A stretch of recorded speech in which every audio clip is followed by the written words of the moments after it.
I don't care, it might be different, I might be unaware. All that matters to me is that you're always there. You let me in your world and show me that you care. You understand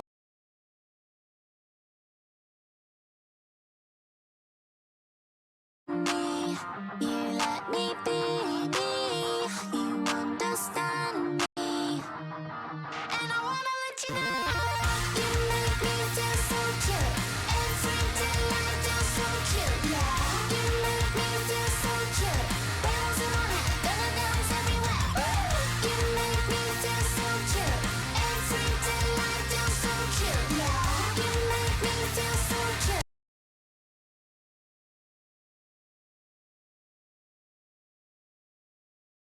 Hello? Oh, jeez. Chat, it's already cooked. It's already borked. I don't even know what's happening, but hello, chat room. Hello. Hello, hello, hello, hello. Hello. How are we doing today? I hope everyone is having an amazing Friday. I wish I understood what was happening right now. Because right now, there should be so cute happening in your ears, just like it's happening on your face. But for whatever reason, naturally, I think my computer. Oh, hey! Uh, hello, theme song. Long time no see.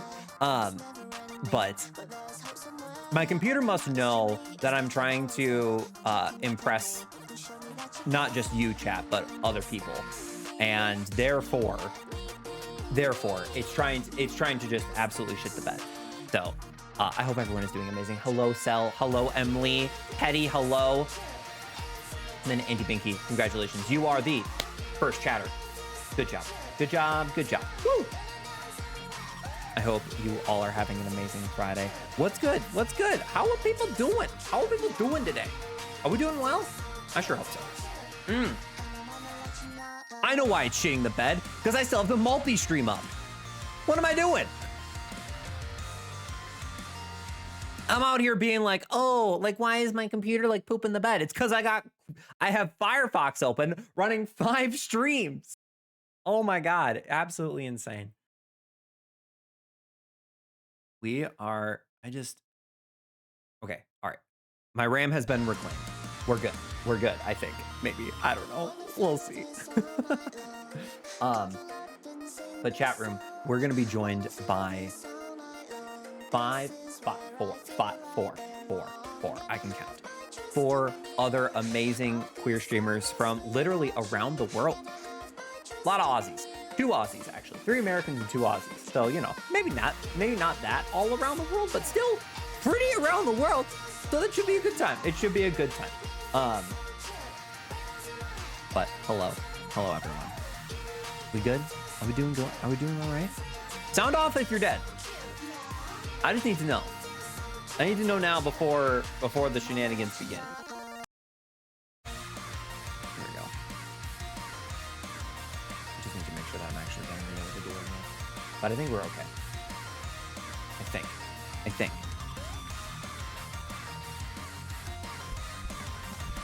The music just going this long is like unsettling.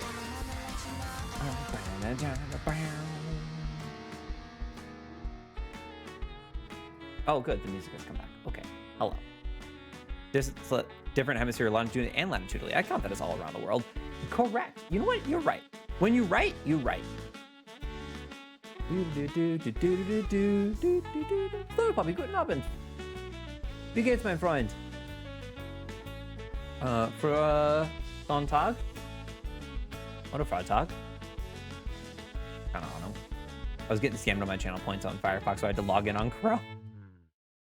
Heyo, Samstag? Guten Abend, Dan. Oh, Dan, guten Morgen. Hello, Kiko. How are you? I hope you're doing amazing today. It is lovely to see you, as always. Live a Puppy, likewise. It's great to see you. Even if my German is once again on next level garbage. But gamers, thamers, and shamers, we have another wonderful opportunity to collaborate with queer streamers today. We're playing some Mario Kart with 4 other members of the Pride Collective universe. If you go to PCU.gg, they will tell you all about them. but I've also pinned at the top of chat the multi-view. So if you wanted to catch all 5 of us, that'll be great. But I'll tell you right now, we are looking at, I think, I'm ready? I have no idea. Double check here.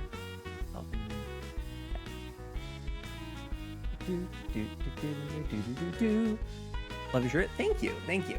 I feel like it felt very appropriate because I knew that we were playing with Aussies and it's winter right there it's winter for them, but it's summer for us. So I was like, let me like get all decked out in my very like summery stuff. And then look at the cool bracelets I got at work yesterday during an ice cream social, because of course I work at a university, so of course we have a pride office. And of course they had an ice cream social, because naturally that's just how that goes.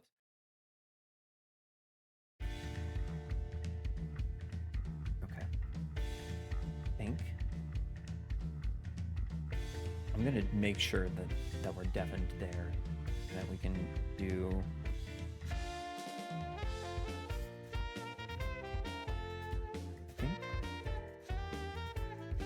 Yes, I need you to authorize that, please. Thank you. Good. Hold on. I'm gonna try and see if we're ready here. Maybe. Okay. When I start hearing noise on my end, I will let y'all know. I'll let y'all know. But God, are we doing well on this weekend? I think we're doing well. Okay. Oh, all right. We're gonna get into this. All right. All right. One sec here. One's here. Hello? Hello. You know, if I was a better streamer, I would have turned on a Discord overlay to see who is speaking when. But that's why we have a multi-view, right? Oh, hang on. I have a browser source for you. Oh my God, will you send it to me so I don't look a fool? Yeah, I will. It's just like people's like it's not a fancy one, I'm but not like looking for there you fancy. go. I'm looking for functional. That's functional. Hell yeah. Thank you. What is this resource you're sharing? I am new. You put it as a little like a little browser source on your Twitch. You can see it on my stream. And it like pops up. You know how you get like the Discord overlay on like your games? Oh, of who's talking. Yeah, it looks like that, but you can put it in your stream That so sounds chat volume. knows Is who's that a little too talking. loud? Oh, that's gorgeous. Are they a little too loud? Because otherwise chat gets really confused, particularly the Americans in chat, because all the Australians sound the same. So. Can confirm, you do sound the same. That's actually gold. That's wonderful. I'm also willing to sound the same as everyone else. Yeah.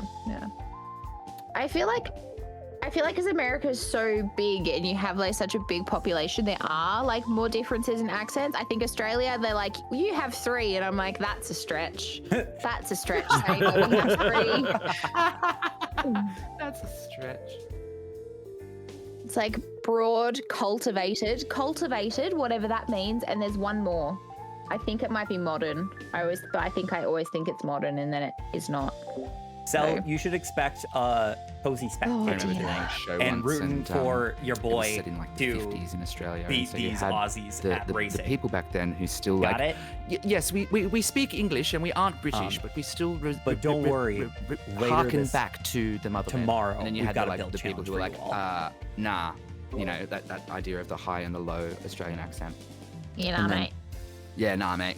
And so I'm in this show and I'm a clown and I say Australian to this woman who's like all proper and trying to tell me that I can't be a gay clown. And I'm like, stop talking like that. You're Australian. And everyone's like, nah, we say Australia. And I was like, not in the 50s. Wait, what? I have no idea what it came into, but you know what? 10 out of 10. Love it. Australia. Yeah, we might say that in modern Australian, but we wouldn't have said that in the 50s, bro. No, don't worry. No. Anyway, sorry, thanks. Oh dear. We're all back now. Did we want to do some introductions? And does anyone want to start? I can start if people want. Why don't you start to give us a beautiful example? Yeah, I normally go at the end and then I just tell everyone that theirs was really bad, but I won't do that today because I'm gonna write a note for myself right now. I say that. I Immediate did it submit a once in ticket. Among Us. I did it once in Among Us because 3 people's introductions were like, "Hi, I'm Name," and I was like, "Come on, folks, plug yourselves, believe in yourselves, Right. believe in your content." Correct. But hello, my name is Victory Venus, but you can call me V or VV. I'm a queer, intersex, and trans androgynous streamer from Noongar Budja over in so-called Western Australia. I guess I'm trying to steer away from cozy towards wholesome because I probably scream into my mic a little bit too much to really be cozy. Okay. And that's- yeah. Yeah. Yeah, right? It doesn't really fit the vibe check for cozy, does it? That's in your definition. I do a lot of collaborations. I play a lot of World of Warcraft, just not right now because the Undermine patch kind of sucks. And that's me. You can find me at Venus AU with 2 E's on most corners of the internet. Who wants to volunteer as next tribute? Oh, I volunteer as tribute. Hi. Hi, everybody. Amazing. Good job. You're going I straight just to wanted. victory. I didn't know if I needed to be confirmed as the volunteer or if I just like jumped into it, but here we go. Here we go. just jump, just Go jump. for it. I am Silica, the hairy mer. I identify as a cosmic horror. I'm a gender fluid demi guy, but I'm also disabled, so my body just was not meant to hold this much cursed knowledge, right? I'm a variety streamer from Naarm, which is also known as Melbourne. And yeah, I also aim for wholesome because I screech and laugh quite loudly. And I've been trying to get into a little bit of, I'm trying to think of like cute horror, like what could be wholesome horror, like Cult of the Lamb, that kind of thing. So I'm yeah. exploring how I might dive into some more spooky stuff. Yeah, that's what I'm at. And today I'm wearing a Shiba Inu onesie. Nice. 10 out of 10. Oh, I love that. Oh my god. That's a good choice. That's a great life choice. All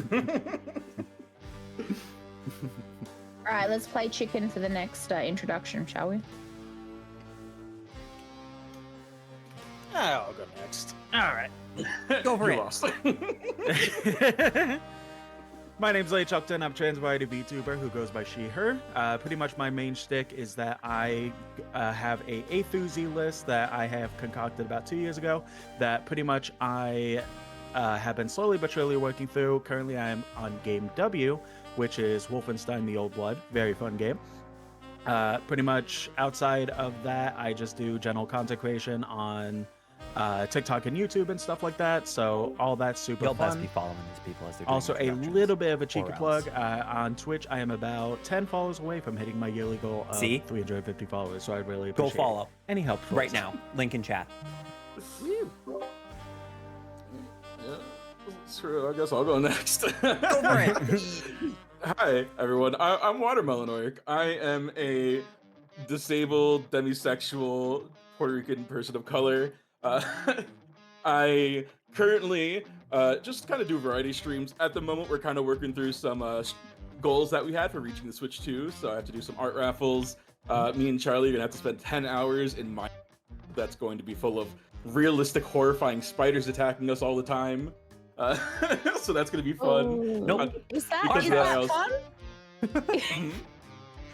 It's content. Dude, that's the correct answer. It's content. There you go. Yeah, and right now, because I need a new Pro Controller, I have a goal up for that. And if I meet the goal, I have to play the new Barbie game. Yes. Think. All right, Toss, your turn. Last but certainly not least, hello, my name is Tosseray. You can call me Ray Ray. I use he, him pronouns. I hail from these United States, but from one of the good ones. So there we go.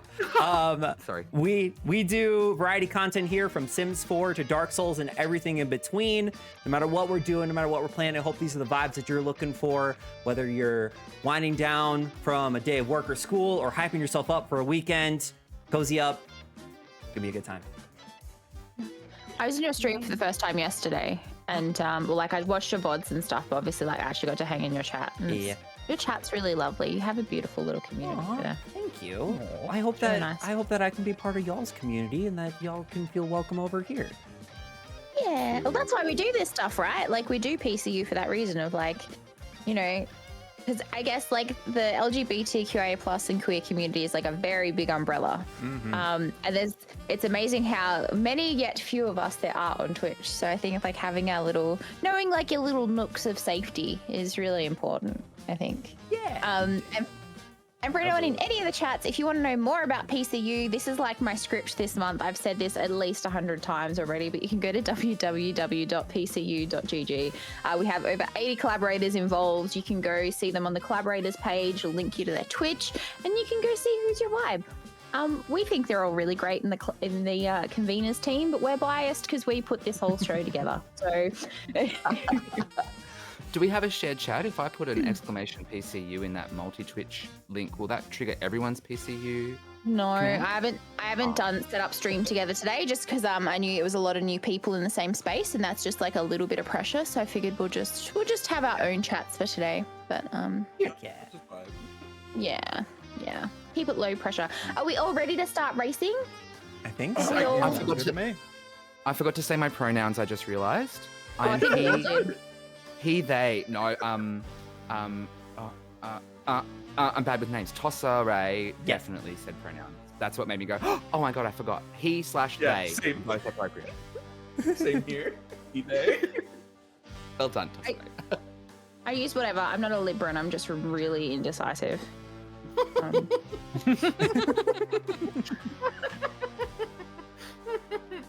That was a joke for the astrology gays in chat. You're so welcome.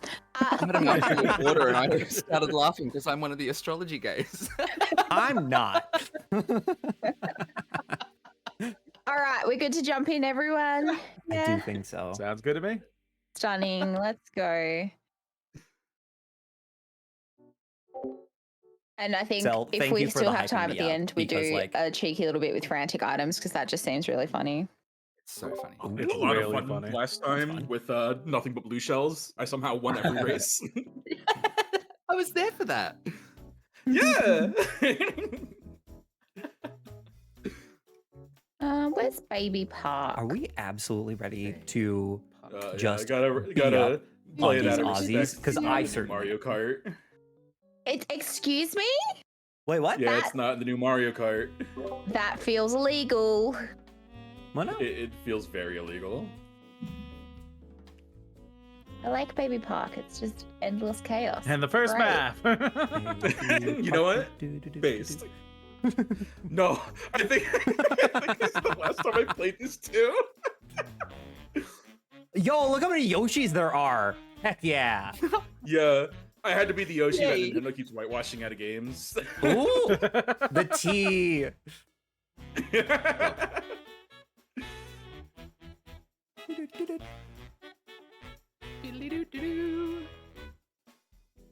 So I have been playing the new Mario Kart. So now I'm back here and I'm like, wait, this isn't. What am I doing now? What's happening? Why can't I Yeah, grind on rails? Right? Where are my rails? And there is no Why can I only cow. hold 10 coins? I like Go on was the like medals and there we go. I was like, I really can't afford to buy a Switch 2 because I'm going to Melbourne in a couple of months. I was like, oh, I really need to save for Melbourne. And then they were like, Mario Kart World has cow. And I was like, oh, that nearly tipped me. Have you stayed strong or have you succumbed to the pressure? I have stayed strong. Wow. Well If I save enough for Melbourne, I feel like I will probably end up getting one. Heck yeah. Yee. Oh, Lightning. Thank you, Just- Zeus. I keep getting a low battery running on my controller. Oh no! No! Go find that Quable! The Quable!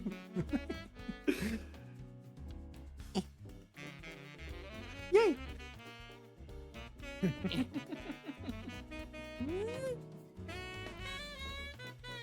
All goes to heck in a handbasket.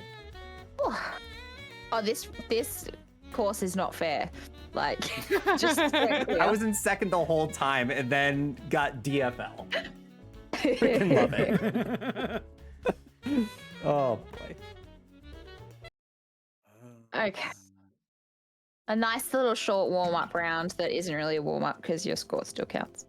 I really did get Mario Karted, and I don't It's know a how I warm-up feel if you about. didn't I'm bringing shame to you all. A I'm trying to warm-up like if you didn't hype win. y'all up and like get you in on this and like trying to do you Okay. proud, but I fear I might bring shame to this chat. Can't wait to see how quickly it devolves into all of us just going random racetrack. I feel like everyone has like a cycle of tracks that they suggest, and once none of them get picked, you're like, just F it. I will just pick random. Yeah. Uh-huh. I'm generally 100%. I like pretty to at least good pick about up a two. actually.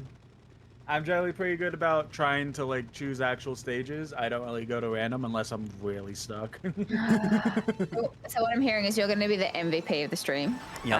Yeah. Wow. I don't have a good enough memory to be like, oh yeah, this race is like good for corners or whatever, you know? Like I just don't have that memory. So Oh, I I just don't Oh, think I figure just pick my I just favorite. like I don't the pick for stage. strategy. Yeah. Exactly. the one that I like the vibe of, and then I'll fall off the edge. And then I'll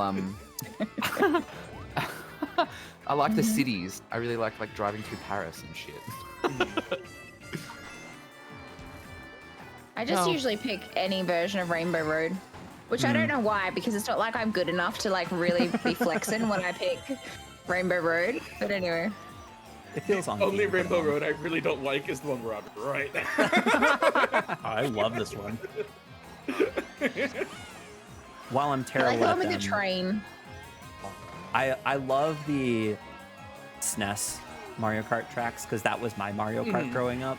That's the one I first karted on. But I am the younger brother, so I was always garbage at games until I started, earning tricks for them, I guess. So mine was Mario Kart 64, and I used to go to my like one of my childhood best friend Bree's places to play it, and she was really good at it. Obviously, because she like got to practice, but I didn't really have that level of insight as a 10-year-old. And I remember like I got my first Wii. And I had the console at that point, and I remember like versing her because she always used to beat me. The only like course that I would sometimes win on was Moo Moo Meadows. And I remember getting the Wii version of Mario Kart, and I finally beat her, and it was one of the greatest achievements of my whole life. Nice. I love that. Beat her in every race. Yeah. My first Mario Kart was Double Dash. Oh, Same. classic. While we were playing the Wii, I was still playing that one, and then my next main Mario Kart. What was Double Dash? Was that on That's DS? the GameCube. GameCube. GameCube. I hope they add it to NSO Online. It would be a that'd be really so good good. addition. Yeah. I'm super excited just to see Wind Waker on there because I've never played Wind Waker, and I love me a good Zelda So game. good.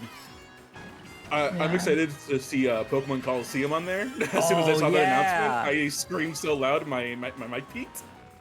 Yeah, I remember that. You clipped it. Because I I just want wanted to them- preserve it. I just want them to add, like, I don't know how you do it for the DS games, but I just really want them to add the entire backlog of Pokemon games. I will pay for each one individually. I will pay $90, 90 real dollary dues. American for, dollar like, or Australian each of them. dollars. Australian, so the Nintendo game's like $90 Australian. Oh, Normally is disgusting. the standard. But I will Yeah. pay that for an entire backlog of Pokemon games. I'll do it. Oh, I'll do I it. was actually saying, like, when it was coming out, because the Switch 2 has, like, the mouse feature on the controllers, you could easily emulate, like, DS games Yeah. by just having it control a pointer on the screen. Yeah. Or like with And, the like- mouse function on the Twitch Joy-Cons now, like a lot of that will be like, I feel would work.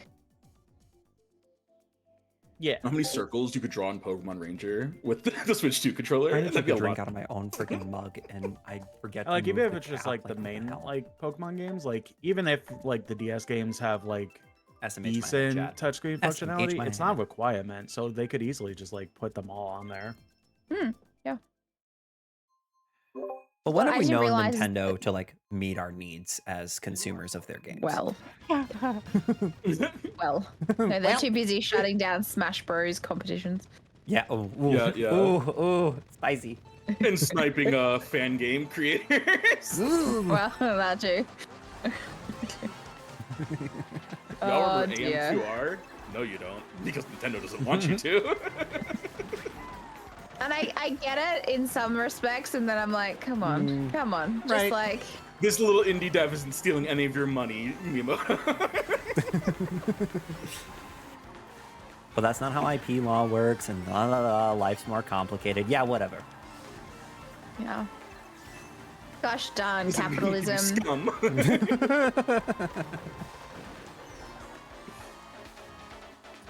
I played Repo last night, so I'm extra down on capitalism. We died like every single round. God. And every time we nearly got out, the three of us died running back to the bus. It just felt bad. I'm still confused on how when I played Repo for like the second round with only like 2 other people, like we got to round 6, and that's the farthest I've ever gotten in Repo ever. That's amazing. I don't think we got past like round. I think the most we got to was like round 3. Yeah, that's usually where I end up dying. I think we were mostly dying on round 2 though. It was abysmal. Like it was so funny, but it was just abysmal as far as Yeah, like good progress content, went. but like, I just wanna. I just also- want to it's keep so advancing. modded. Nah, I don't play modded ice. But I also apparently they were like, oh, they fixed the health pack like thing, and I'm like, no. And then I was like, I feel like I they've just made. learned about it. I feel like they've just like made the mobs harder in Vengeance for E.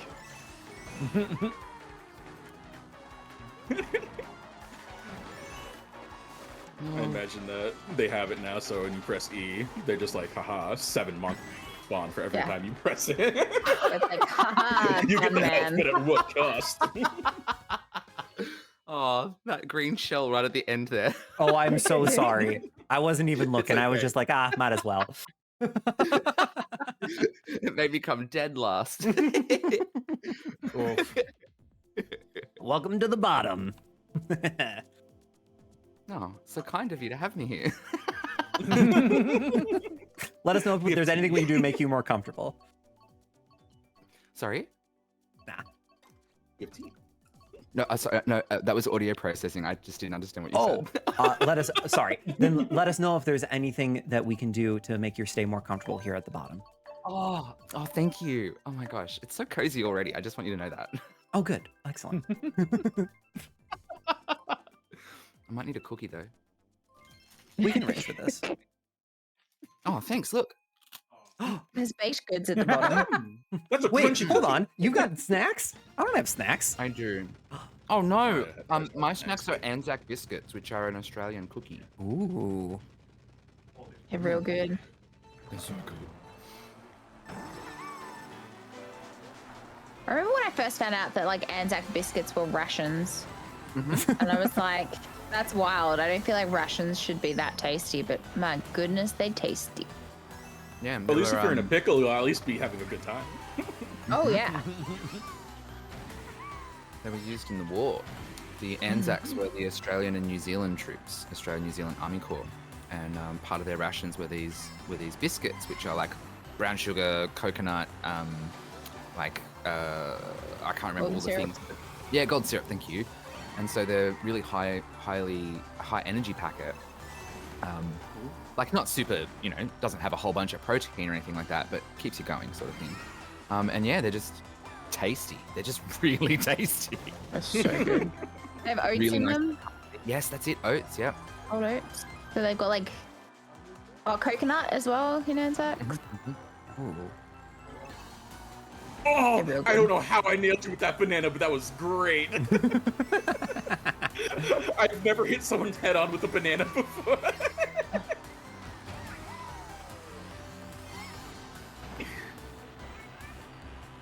I deserve that. Ow!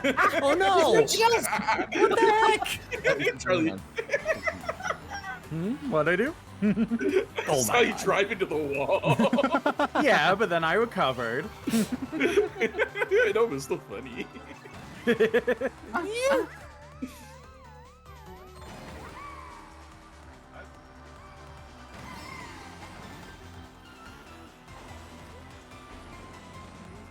Oh, I did the same thing. Oh, you saw that? Yay! Okay. The bananas down this part of the cliff really Not cool. hateful. Very uncool. Oh no, I just activated a bullet That while I wasn't was me, but I falling. almost hit it like 3 times and I got scared. Fun fact, you can't activate a bullet while you're falling and have it bring you back on the course. You will die. No, Ooh. that is not the way you want to find that out. Nope. But it's okay, I got another one.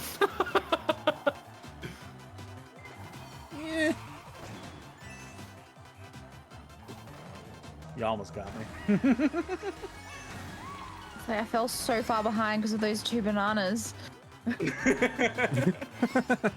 Gosh, dang it. Oh, I was so worried I would accidentally hit one of Oh them. my god. That's so funny. Real question is squishy or crunchy Anzacs? Oh, I'm a squishy Anzac person. My chat's asking. Depends on my mood. Mm. Yeah, same.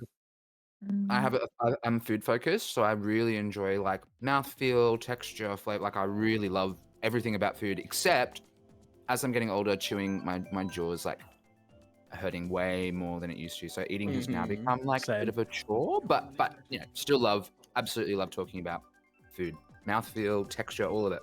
Yum. Aging's so fun, isn't it? It's dreadful. Don't Yeah. recommend. Like, we were in- yeah, fun. I took cake into, like, I have Fridays off from work, and I took cake in for one of my coworkers yesterday because it's her birthday today. And most of the people that we work with are in their mid-20s, and then there's me and like my coworker Alex in our 30s, and they were like all talking about like, I'm 25, my brain's now fully developed, but like I don't feel like it's developed, and they're like talking about being young and like all these things, and Alex and I are sitting there in our 30s. Where we're like starting to get that energy decline that everyone feels in their 30s. And we're like, yeah. Feeling real old. I haven't picked my 30s like hobby yet because like you either like do ultra marathons or you get really into like history movies or something like that. I haven't picked mine yet, and I'm kind of hoping that I can keep that decision off as long as possible to feign being young. I think mine was just. Sorry, You go, go. Pete. I was just gonna say mine is just I think I befriended a cis het man. I think that's mine. That's mine. You know what that is? You That's can your live hobby? vicariously through him. Wow, what a fascinating perspective on the world. Oh, you really do think that? Huh. Interesting. I think for me it was games. Like I moved to Melbourne, I pursued video games as a career change. And then like, you know, my career change came about because of disability. But I tried that for a couple of years and it didn't really work out, but I kept games as like the primary focus of my new career, like my new sort of work focus. So I can design and interpret and review and that kind of thing. Like I can still work in games, I just don't have to work in a game studio, right? Yeah. Yeah. Nice. Yeah, so that's I think what my 30s were, was how do I make games a big focus? Because I really wish when I was like 15 and learning how to hack games, like I was hacking emulators that ROMs from Japan, you know, that had never been released in Australia, so that I could play a game called Tales of Fantasia. Oh my god, such a fucking good game.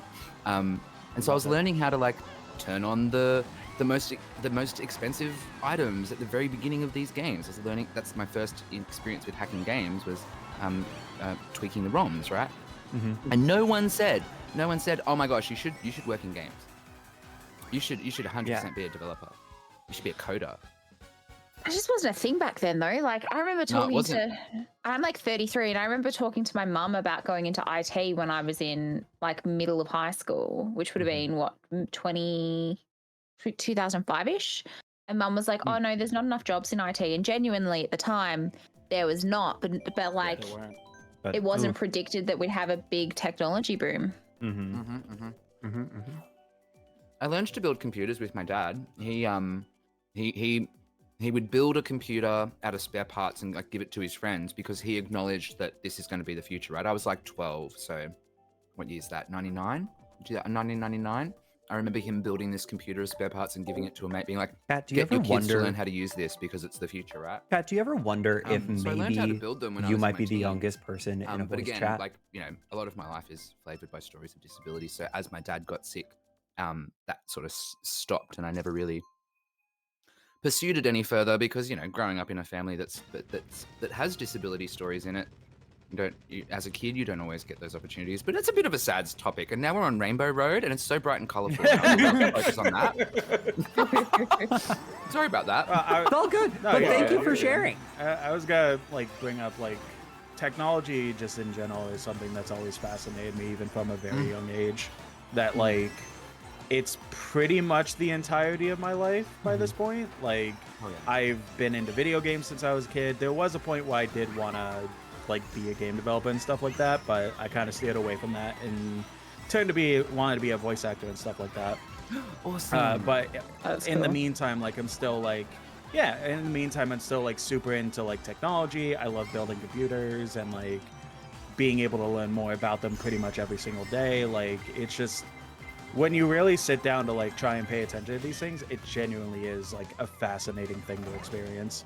Even if outside perspectives make it hard to fully adopt, but even when you look past those and just want to have fun, it's just genuinely fascinating to watch. I mean, I also think of it from because I work as a mental health social worker, and I specifically work with youth mental health counseling at the moment.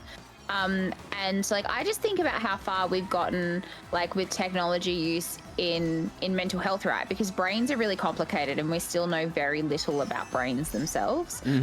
Even things there's now stuff called qualitative EEGs, and a QEEG you can basically do it's very easy. Someone can just go into a clinic and have a really ugly hat put on them. With some jelly, kind of when you go for an ultrasound, you get a bit of jelly to help with the conduction. And they can just see which parts of your brain are lighting up really unhelpfully, which helps to be able to then do exercises. There's a therapy called neurofeedback therapy where it sees the parts of your brain that are misfiring, and then for a lot of people they can go do neurofeedback therapy. And all you do is you sit with a similar cap on your head while watching TV and stuff. And if your brain starts misfiring, the screen will go black until your brain stops misfiring to re-trigger the stimuli of watching the TV. And that treats mental health issues, that's particularly fascinating. anxiety and trauma. And that's amazing. When World War II was the first time we even understood post-traumatic stress disorder. Sorry, World War I was the first time we even understood PTSD. To within a century we can do that. That's amazing. Wild. That's incredible. Yeah. I it's just fascinating to pay attention, especially in the medical field, because when I was a kid I would always say oh, I use video games as an escape. I use video games to be able to explore these worlds that I don't feel I would be able to do in the real world or anything like that because of areas I'm in and stuff like that. So obviously as a kid when I was saying that, mid 2000s stuff like that, people weren't taking that seriously. They were well, that's stupid, go outside, learn something. And now in the last few years, more and more medical identifications were just yo, no, that's actually serious. People do their brain chemistry does get better by doing things like this and using them as ways to make them feel better and stuff like that. And the fact that that's getting acknowledged and more and more perspective on bringing them into the medical field to help people and stuff like that, it's fascinating to watch. Yep. It's huge. Oh, but it's also just the stuff around and I feel a lot of us will be able to relate to this as gamers, of the thing of when people used to play games, it's oh, well, you've never met these people, they're not your real friends. And now exactly, so many therapy groups are run to promote those sorts of things because we know connection's connection. Yep. I spent so many years with people telling me to get offline and make some real friends. I was you don't understand how much more these people actually understand me. These people actually understand me. They're not the amount of times that I get misunderstood in real life situations because of my communication issues, right? Yeah. And so people just completely misunderstand me. But these people online, because we're online, we have a little bit more I don't know if it's patience or just perspective, but we give people the benefit of the doubt a little bit more online, I think. Whereas in person, when you see someone getting frustrated, you go, oh, this is a mental health thing, or they're just being emotional. It's really quick to judge when it's in person, I find. Just a little more patient online, which is ironic to say in some spheres. Is that right? It's interesting. just also think Yeah, you can I- find like specific community online in a way that's really hard, like in person sometimes. Especially if you grow up in like a small town, you got only 20 people to choose from, you know? Yes, Yeah. I was gonna Absolutely, say, absolutely. growing up with technology, like especially when I moved to like area, I made like a couple of friends like Charlie, but like they never, like a lot of those relations just didn't even last. And being disabled, especially during COVID, where I really much the people I met online were way more understanding and just like whatever. Where my family was a very much for the longest time in my life didn't believe me at Mm-hmm. Yeah. which made me pull away from them even more and not fall in love, but just basically feel more safe around people that I never even met before. Yeah. Oh, yeah. It's interesting, isn't it? How like the intersectional the intersectionality of being like queer and disabled, or queer and a person of color, like whatever those markers are, that intersectionality of that, we all know what it's like to like, you know what? This friend group is not nourishing me. This friend group doesn't feel safe. This is not my found family. That's you, Chad. This is not for me. You're the good And that ones. can be blood relatives, that can be workplaces. And so like I think there's this really common thing that queer people have, is like that we come out every few years. We have to come out again, Mm-hmm. and every few years we have to like Mhm. reevaluate whether our friends are genuinely, you know, like respectful of our identity. Again, I get really deep and heavy. This is heavy. Yeah, I I do think mean, it's deep though. this I do is- think it's yeah. deep. That's I nice. think you'd be hard pressed to find someone in R5 chats who doesn't relate to the idea of finding your people online, because that's literally what we do. No, yeah, I mean, I could definitely say like that was like pretty much like outside of real life, and like a couple, like one or two people, like Chance is pretty much the only friend I really have from my childhood still. Like he's the Yeah. only one that like I've stuck with, he's stuck with me, like, you know, and even if like now I'm like across the country, things are much more difficult, we still like stick together and stuff like that. But even like as a kid, like I definitely did have like those troubles of trying to like find friends in general and stuff like that, and friend groups. But like I was able to go online with like the computer or my Xbox 360 and just like meet people that, some of which I even still like have conversations with to this day, even though I was like a kid. And I definitely had that like issue as well of, well, specifically my mother being like, well, you don't know these people, like you're not with them. They could Like, be how lying can to you say you. that you have these? They could be lying to you. They could be like wanting to get your information, blah blah blah. And I'm like, no, I'm the one that's having the conversations with them. And like, yeah, I get it for protection and stuff like that. 'Cause Oh yeah. there's definitely bad people in the world, but like Oh, with yeah. the conversations that I would have with these people, it's like, no, it's not a thing of they're acting a certain way to get my attention. They are genuine friends, and they want to stick with that, and that's what I want to stick with. I definitely had the issues at one point where it was an issue that she wasn't really wanting to accept that answer, and even tried to like take that away from me. But because of my dad, at one point, like being able to observe exactly what's going on with it, he's like, look, like Charlie is actually like happy. Like Novel concept. he's not just he's like at the time he's not just sitting there in his room, like, you know, doing nothing but playing video games and staying silent and being bored. Like he's actually sitting there playing with people, laughing and stuff like that. That like it just overall was a thing that she finally caved in on. And I've met so many amazing people for like the past like 15 years pretty much, like that I definitely still have connections with, compared to, again, the only real life person that I have met that I still have in my like contacts from childhood is Chance. I don't know about Yeah, y'all, but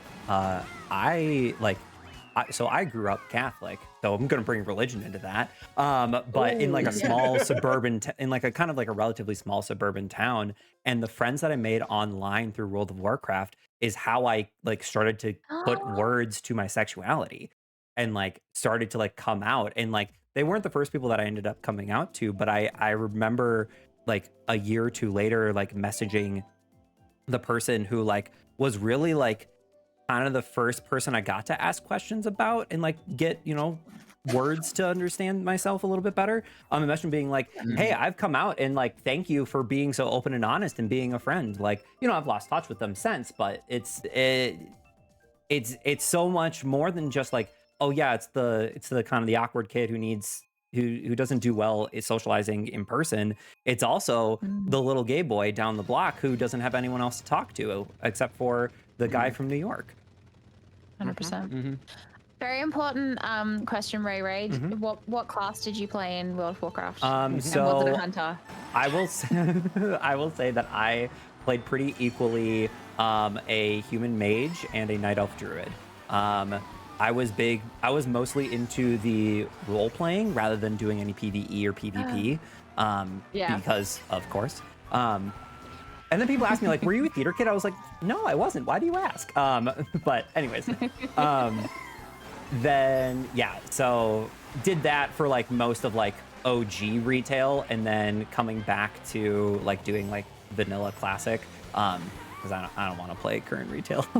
I was doing like I did do hunter because it was cool, and then I think I may have had a priest at one point. I don't know. My brother and I, we kind of oscillate on and off playing retail or playing classic. My community, I refuse to let them, but my community has virtually petitioned to start calling themselves Hunter Cult because I have a lot of hunters. I mean, you might as well play the actual best class in the game. Like, if you're gonna do it, you might as well. And nobody can tell me otherwise. Yeah, so I play Hunter. Did you hit yourself with a green shell? I don't know if I did. That's not out of the realm of possibility, but I'm not happy about it regardless. And while we've all been talking very seriously, I've been absolutely eating my own dirt. So like, I'm like, what the fuck is happening? But also, like, don't want to interrupt the like good vibes. I got sent off course a little while ago by a banana, and it put me like almost half a track behind you all. Love it. That was great fun. I've been crashing with my friends too, V. Yeah. Oh my god. Blow myself up with a bomb, love that. Because we've been talking seriously. I've just been vibing and not like having to overthink things. So I'm doing way better. Yeah, I don't. Oh, actually, wait, hold on. It's times like this where I am so glad my brain only functions in tasking. There was something really interesting before about like the idea of bias. So like when people I remember my father saying to me once, like, video games are a passive media. You just sit and absorb. But what that old school idea didn't take into consideration was that games are actually quite engaging. Yeah, you don't just like he was saying that with a book you have to actively imagine the words you're reading, whereas a medium like television, you're just sitting there passively absorbing the media and having those reactions. And I argued that in games I choose when the door opens. In games I choose whether I have that conversation. Like, yes, they might be linear progressions, but in games I'm actively making choices that affect Hey the Bob, outcomes how of are what you? I'm It's so good to experiencing. see you. So Welcome much in, more friend. involved We're playing than some sitting Mario and Kart with some watching new TV. friends. And Yeah, we're just so having a good that's we're just having a always whale how of a the time. vibes We're just About vibing and stuff. games was Cozy that up, they friend. I weren't hope you're having a engaging. good They day. were just lazy. It was passive. Like, you're just sitting there doing nothing. Oh, you're just playing games. Like, it was really dismissive of just how engaging games are, just how much our brains grow inside realms of play. It's just now our understanding is so much better of just how Especially how with, powerful like, that is. yeah, with how much like brain power like a video game like can really like. There's definitely like video games that are just like shut your brain off and like require nothing. But like there's so many like RPGs, action games, like there's so many things that you have to really sit down and think about. Whereas a TV show, you just have to think about the plot, maybe what's coming. But like with video games, there's so much more brain power that you have to use to think of like, what items do I use? What could be happening with this character in particular? Like, there's a lot of things that you really, when you really sit down and think about it, it's like video games are like one of the things that take the most brain power over most of the entertainment industry. Yep. They're very oh my god, there's a word I'm looking for. It's like it engages your brain. Like it's Stimulating. Yes, thank you. Oh my god, that was such a weird word to forget about. But yeah, it's like super stimulating and I was following you. But the other bias present in those conversations is proximity bias. Yeah, the idea that only relationships with only humans that you can see like face to face are important and valuable and meaningful. And it's just one of the reasons I love technology, and one of the reasons why I'm a progressive leftist is that sorry to bring up politics, but just because as we learn more, we develop more, and as we expand our vocabularies, and as queer people, we all understand the power of vocabulary. As we expand our vocabularies and our knowledge in different realms, we're just going to get better, and we're just going to have better games and better mental health and all this stuff. And that's why I'm so excited about those conversations and like technology and we understand things so much differently now, like our understanding of games and mental health and blah. It's just very exciting, and that's the closest I can feel to hope sometimes. And so Hi Diane, how are you? I hope you're having a wonderful day today. Technology's cool. I live on that sometimes. How are you? No, definitely same. I remember in undergrad when I was doing my bachelor's degree in communication studies, and I took a class on like electronic communications because I was like, oh, I'm a huge nerd. I'd love to talk about how people make relationships online and all that stuff. And every piece of literature we read was like, you can't form like relationships, you can't communicate, you can't do all this, that, and the other thing. And I'm like, but that's not my lived experience. And I remember the TA and professor being like, but that's not what the literature says. And I was like, but that's not true. So like, I don't know what to tell you. I don't know what to tell you, prof. That's a fantastic framing for a new piece of literature. Like all the literature says this, I would like to explore an alternative. That's a fantastic framing for like a research project. And any like academic who says, oh, but that's not what the literature says, then they're not engaging in good faith with the idea that the literature needs to be expanded. Exactly. And I will say that since going on to then, I continue to work in higher education and work at a university, and my partner is a professor at a university. Like scholarship in like in that academic sense is like very much in my life. Looking back on that experience, I was like, I don't think I agree with nearly half of the way that you see the world. For most of those professors, they were brilliant in their field. Don't get me wrong. I just don't think I vibed with them on a scholastic level. I get that completely. Yeah, growing up, my mom was definitely one of those. If you can't see or feel them, which is really difficult. Not A little bit. I love Discord. It was me. I'm so glad that wasn't just me. Okay. I just assumed my mom was one of those people that didn't believe in connections online, which was really difficult in middle school because they were really like the only friends I had for a while. And when I used to know a couple of twins, bit the bullet, let's say, and I was devastated because I really loved talking to them. And I was crying to my mom, being like, I really don't wanna, have to deal with this. I am so distraught. And she's like, shut the hell up, go to bed. Aw, boo. It's like, all right, my feelings aren't valid to you. I'm never opening up to you ever again. But then also to change the subject on topics of parents, with their kind of ruling of, kids online, being a little too friendly with people. It's weird that they're the same people that would also download like 70 million tools that infect with a PC, but will blame their kid for playing Cub Penguin that it happened. Oh my god. Yeah. So I have a story about my dad that I will tell past his passing. But he was in one of his first office jobs.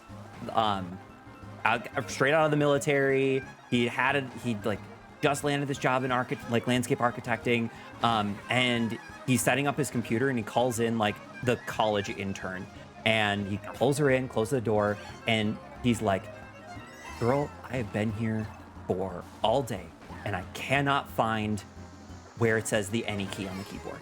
It says press any key to continue. And she's like, yeah, press any key to continue. And he's like, yeah, but where's the any key? And Where?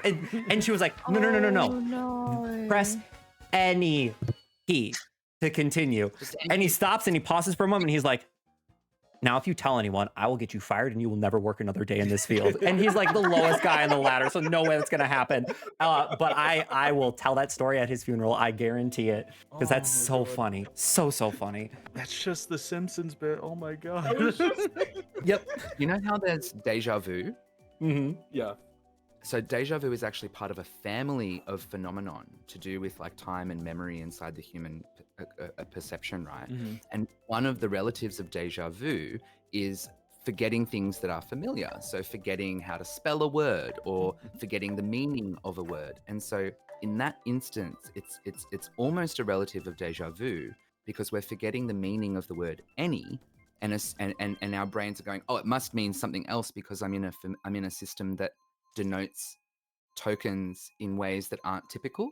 And so our brain goes, oh, then any could mean a specific thing rather than anything. And so it's like the way that we make meaning and draw conclusions can sometimes just have like a little glitch. And those things are often what deja vu is. And there's ones like deja presi, deja vici, like I've smelt this before, I've seen this before, I've dreamt this. They're all different like versions of the same phenomena.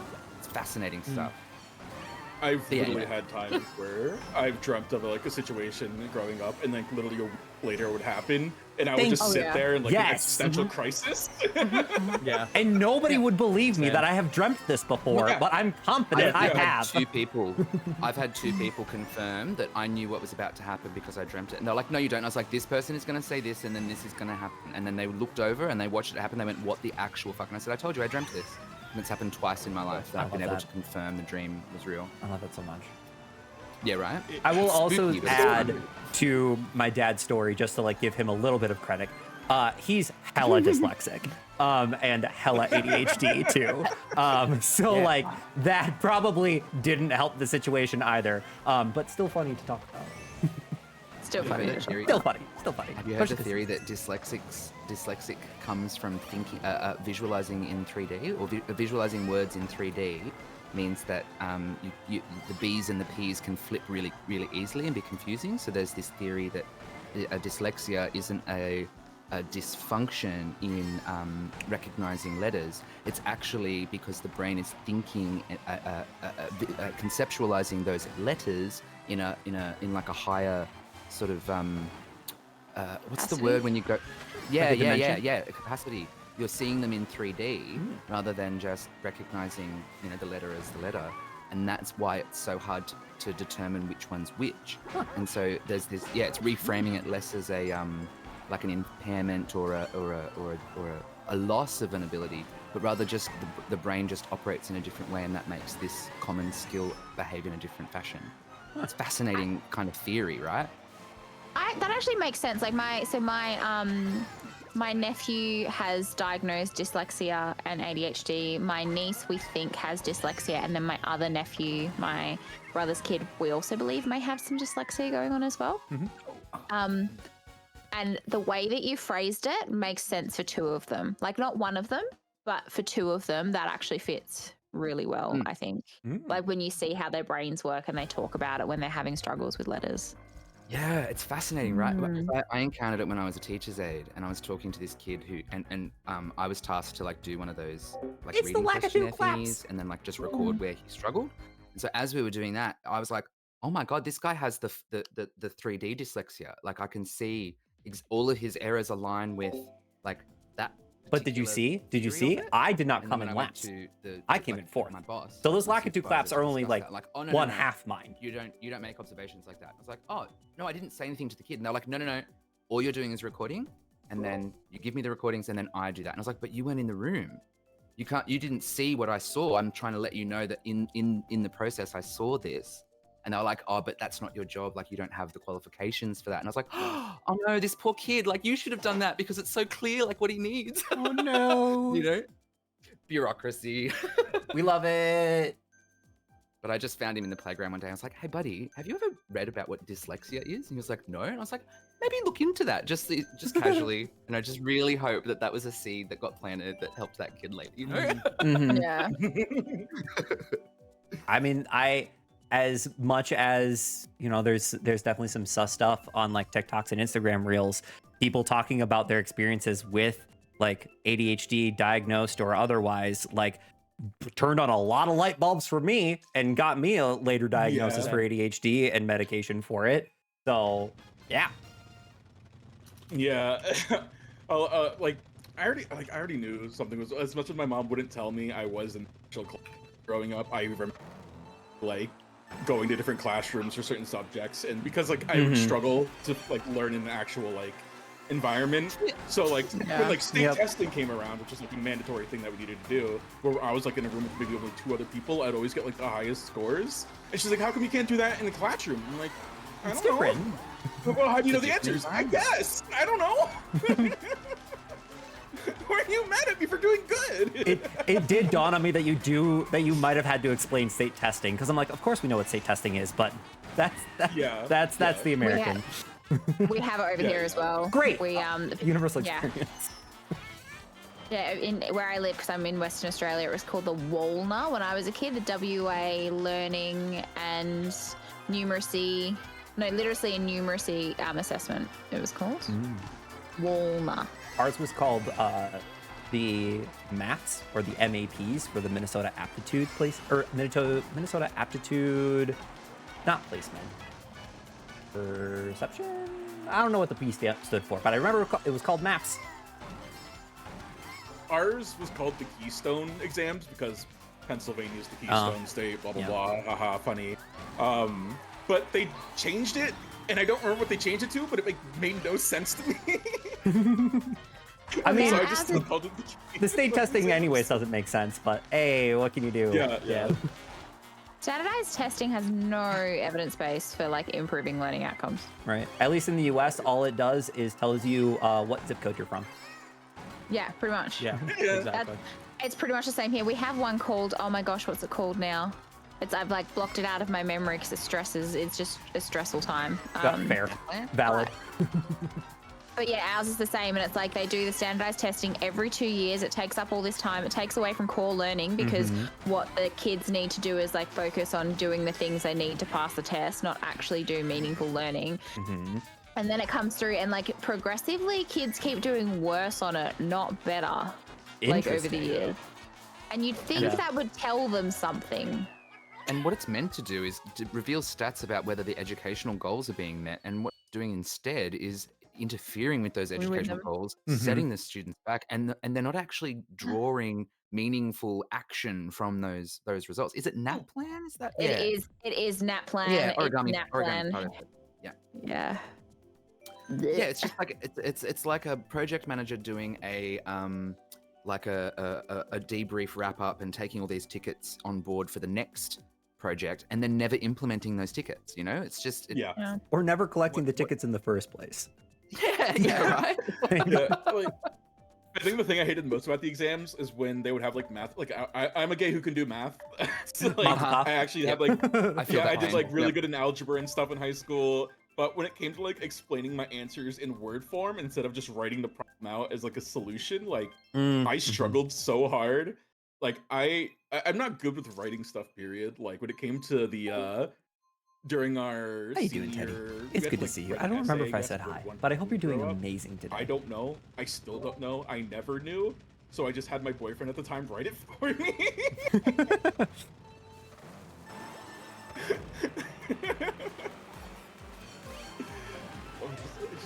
It's hard to explain words. I'm not good with words. I'm good with just showing people things. Yeah, it's Oh no, I'm behind a fence. Oh my it's god. always interesting because no, you're good. It's always interesting, like with math, where it's specifically like explain your answer. It's like, okay, I have my own process that you're not going to accept. So what's the point of me here? actually. Yeah. Mhm. In that regard, 100%. a good teacher will look at your process and be able to determine like the logic that you've applied, and then they be able to say, hey, look, you actually understand the math principles in this. I can give you partial marks. But in terms of like a standardized process so that everyone can keep track of the same working, and that means that working in groups in mathematical settings becomes easier because we're all using like a lingua franca. A good teacher will be able to say, hey, I can see that you get this, and what you're struggling with is like the typical, applications. So let's make sure that you can pass, and we'll just note that, maybe not so good at working in mathematical groups, but definitely understands the concept. That would be a good teacher. And that was my would have thing. been fantastic if I had a single teacher in my life that would actually do that. I did not have a single teacher that would accept that. I had one, so I was really good at maths in primary school because it's all practical, like discrete maths, right? Yeah. And then in high school, the second we started doing theoretical maths, I crumbled. I also got streamed because I was on a music scholarship at the start of my high school journey. And part of that meant that because of my timetabling around that, I got put into C stream maths when arguably I should have been in A stream maths given where I sat with standardized testing, but it was just a timetabling thing. Yeah. And then by the time I got restreamed to AB maths, I'd fallen behind. And I had a teacher, her name was Mrs. Bell, and she taught in that way. And she was like, the reason that you're struggling with algebra is because this is how you work out your maths. So I break up all of my maths things, and I usually do them in lots of hundreds, lots of tens, lots of ones, which is why that doesn't work for theoretical maths, because you need to be treating the number as a whole.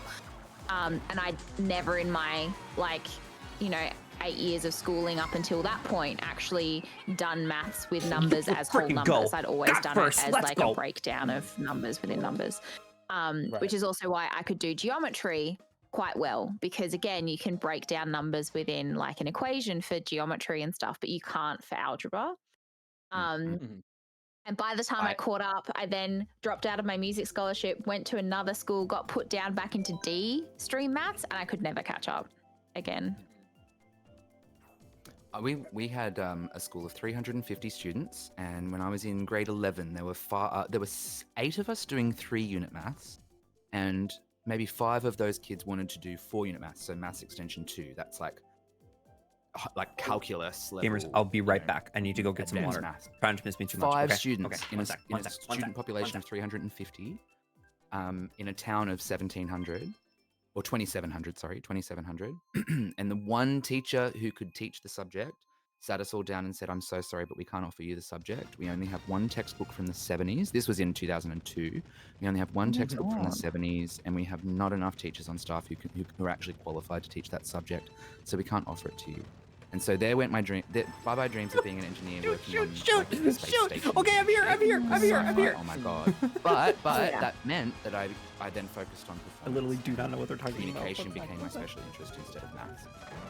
Still on the maths. Okay. So yeah, that's one of those moments in life where things could have gone very, very differently. And while I might have a little bit of regret about it, I love who I am as a person, as a human being, the impact that I've had on people's lives with my circus teaching and my theater and some of the shows that I've done and some of the stories I've told. I love my life. But it's just interesting to note how different it could have been if there were adults who, had some of the awareness that we have now.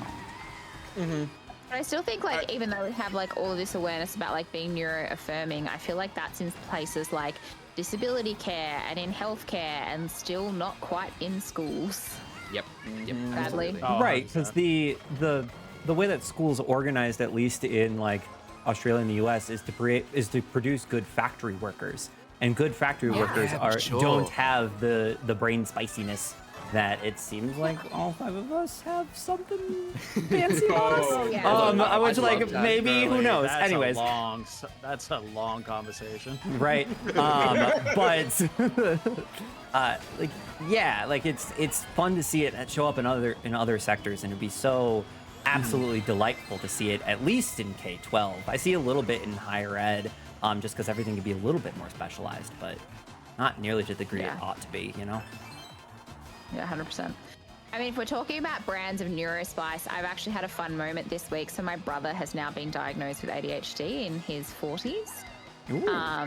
After all of the basically like half the kids in our family have now got ADHD diagnoses, and mine was always thought to be like, oh, you don't have ADHD, it was just from like trauma in later life. But my nephew conceptualizes the world and finds his place in the world very similarly to what I did as a kid. And now my dad's like, I actually think that you might have had ADHD. And I'm like, Ah, gee, you "Oh." think? Well, I Yeah, definitely those have all the one- traits, but I was like, oh, I didn't have the onset before age 7. Like, that's Oh, fine. And now yeah. we're like, actually, Yeah, there was one point, like, definitely growing up, I've had like multiple talks of like the quote unquote why. How can't the you hell keep did normal I type end up in 4th conversation? I'm after I like, wasn't even I there at don't the start know, of the man. race? I'm just existing. But there definitely has been like a point where like in the past few years, I forget what year, but there was definitely a point where randomly like my mother and stepdad were talking with me and they were 100% like, yeah, maybe when you were younger we could have done a little bit more observation of your stuff, because you definitely have something. Yeah. Like they 100% were like pointing out my like, you know, I waddle side to side, I am like constant movement, like that sort of stuff, and like they would like point that out. I'm like, oh yeah, I do that, don't I? Oh, yes, Like, Diablo. and First then, off, like, Diablo, welcome back. It's good you to know, see you. I know We it's are not mentioned, only like, doing Mario even Kart, but if, we're like, also TikTok isn't, multi-streaming like, the most with reliable when it 4 comes other to learning wonderful about, LGBTQIA like, plus proper streamers from ADHD and across stuff the like world. that. It still The gave me a pinned custom link in idea to chat actually will seek it show out all myself. And I 5 was of like, our streams. You oh, can cycle wow, between like, all of the chats if you want to take a look adults at it. actually paid But we're just attention out to here, me, I we're would vibing, had a we're much being better affirming Yeah. of each other's stories and stuff. But it's so good to see you back here. I hope that you're having a wonderful Friday and that everything is going okay. And if it's not, I hope these at least are the vibes that can make it a little bit better. Like, okay, woman, get therapy. I had a social worker for a mum, so my mum did all of my early intervention as a kid. Like, that's the joke. My mum just did my early intervention. I didn't have to go to a Yes. service because she knew how to parent me. What's that like? it became really hard growing up to kind of be independent because my mom was that kind of person that would always like shoehorn herself into like the doctor shit like that Oh my and god. like answer for me. Like I could not answer for myself. There was a point where I'm pretty sure I had a gallstone. Kept telling I had kidney stones, and every time I was like, "Are you sure though?" I was like guessing myself. Yeah. This is a tricky one because like, you know, that whole idea of like, oh, I did my best, yeah, but sometimes like a parent has to acknowledge that their best was not enough, you know, and it can be really sad and really hard. But as adults, we can talk to each other and be like, hey, I know Ooh, that what things are are we- really hard what are we for playing you, tonight, Diablo? but like I was also the child, so please just give me some space to say that was hard without it being about you not doing a good enough job. Yes, that there's been many a conversation where I've tried to open up to my mom, and she would just turn the subject into like a pity party. And I'm like, all right, so not only responsible, but I cannot hold any kind of like conversation with any emotional heaviness to it with you. Got it. It can be really tricky. It can be really isolating. It's like another one of those things that makes family such a complex topic for queer people, and like I said before, with the intersectional identity stuff. And that's what makes found family so fucking powerful, when you find people who don't just, it's not just that they get you, it's that they genuinely care, and you can feel it, right? You can genuinely feel that this person's like, oh my god, that must have sucked, but you know what, I've got your back, let's have a cuppa and play some fucking Mario Kart That's a and vibe, come in yeah. fifth almost every time, because someone's got to lose, right? Someone has to be in last. That's how math Someone has works. to be the bottom. That does not happen often for me anymore. Just be real about that. I mean, not like I definitely like, I definitely have like talking about it more. I'm kind of like realizing like with the found family stuff, like there was definitely a point where like, you know, I wasn't really actively finding friends. I was more like tagging along with Chance and getting friends like through him and stuff like that. And like growing up, like the schools we had were like 90% like 100% hetero people or closeted Dude, you gotta, people that sometimes you just gotta refused to do acknowledge the that they were in Minecraft closet. until the nerds in your and life realize so that it's I way never more really, fun like, to be thought playing Fortnite about than my it is to identity. do Like, I whatever was, else they like, do. just assumed I was a straight white male, and that was it. But then like the more I'm hanging out with Chance's friends that become my friends and learning about them, and pretty much most of them, if not almost all of them, becoming being LGBTQ plus, it definitely, if I didn't like have those connections and have those conversations with people, I don't know if I would have found out I was trans. I feel like Mm-hmm. I feel You like can't I be would what have you like don't see. concocted it. Exactly. And I feel like I would have like I did like have like mental issues and stuff like that, like that led up to me researching more and more the idea of being trans. But if Diablo I has been didn't have nothing those but speaking conversations, truth I might have chalked for the that up last to like being 2 I hours. think I'm just crazy It's and just like it's would have just went been like other truth directions with it. and just But real having talk, those but like experiences and having those really conversations affirming. is So I hope oh, like I this is the vibes no, that people are looking for this for makes the the evening. most sense for me Even if because they're a of, little bit like, more real learning topics about than other perhaps we are experiences and stuff accustomed like to. that. Yeah. Yeah. And mine's similar. I had like I remember so I watched John Reisinger from Rooster Teeth. I don't know if people know who that is. I know And I Rooster had like Teeth, yeah. I had like two core moments. So John Reisinger talked about his he's got Klinefelter syndrome, which is like the XXY. Like many people consider it an intersex condition. Obviously, intersex is like an identity label. I don't Right. think John identifies as intersex, but he has a condition that many people with who consider themselves intersex will identify with.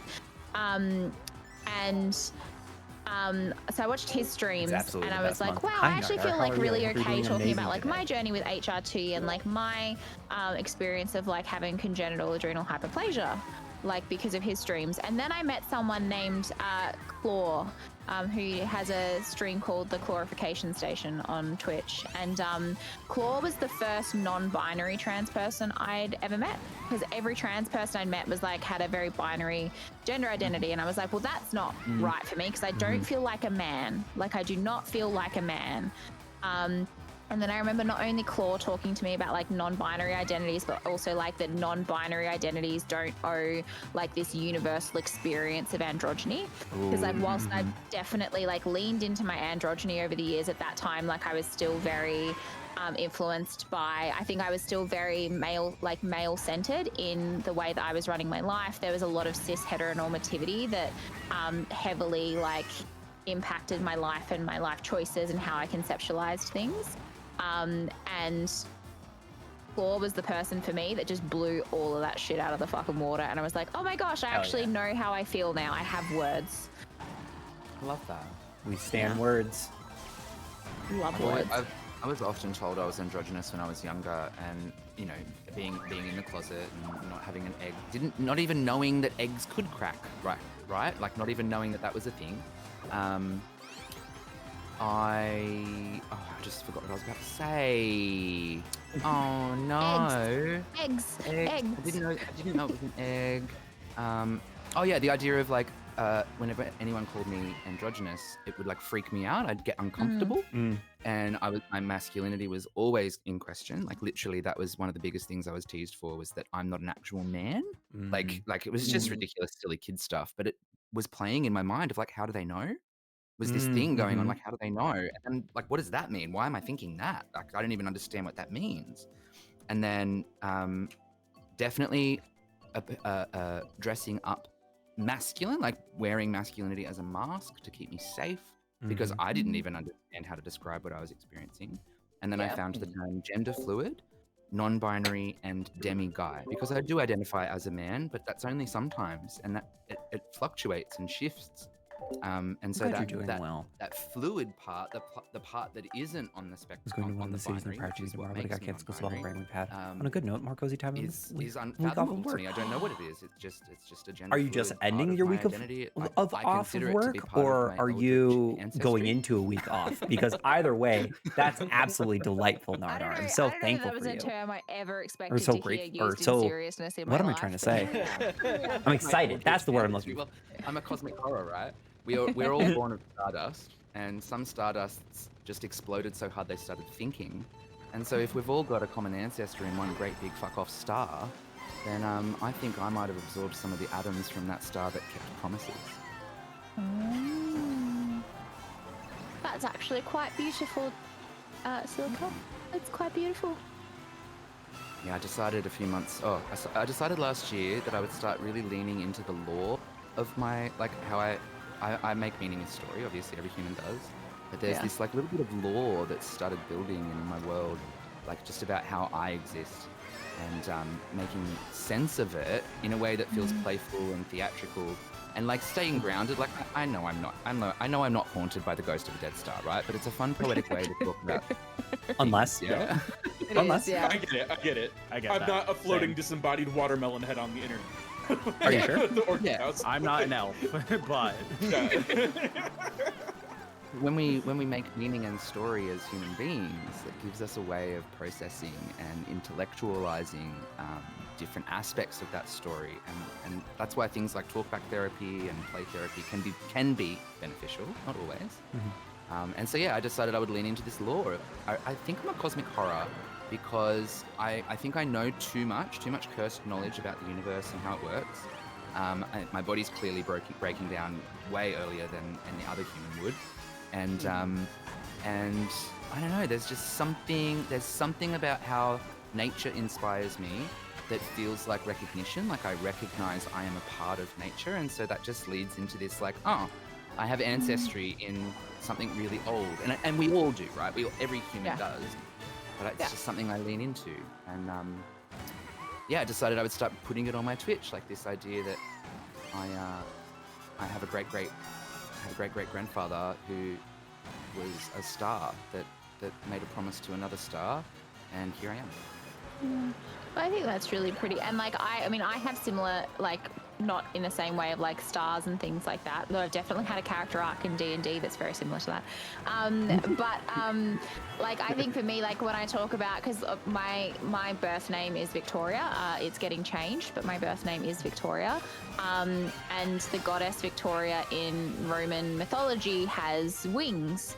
And like I've always lent into that, like, you know, like I used to get like feather necklaces and stuff when I was like in high school and stuff, because I've always very much lent into that because of whether it's ADHD now or whether it's trauma or whatever. Like I just go away with the fairies sometimes. Like I really like just leave my body and just go think completely somewhere else sometimes. Yo, And what I up, always Justa? liked I that hope you're idea having a of, like, wonderful oh, well, I'm Friday. just, How like, the heck are you, my away. man? Like, yeah, my body is here, but I know that my mind like flies away. And that's why we've got the Cloud Kingdom, like as my Twitch community, and like why my Twitch logo has wings and stuff on it. It's this thing of like, sometimes I just go away into the clouds and I'll come back eventually. But like, that's my place where I go to very often. And I make, that. and that's my little that's meaning. awesome. Yeah. I refer to my channel as like a pocket dimension formed from eldritch magic, and that my community are merms, MERM, because I am a hairy mer, but that is not a mermaid of the sea, that is a mer of the stars. Because if fairies lived in like the woods and the mountains and the oceans, then there would be fairies that live in the void. Naturally. And that's where I think my ancestry comes from. Because I have Irish ancestry, but I don't think my, like the Fae songs that run through my blood come from just Earth, right? It's so weird. It's such a weird little thing in my brain, but it's just makes a lot of things make sense for me, right? Yeah, it's like that connectedness, like that universal connectedness of, like, I don't know if we have any like atheists in chat, but I'm very agnostic. Like I grew up, my mum's Wiccan, my dad's Buddhist, so I very much grew up pagan. Though mum's from a Catholic family, like Italian family, right?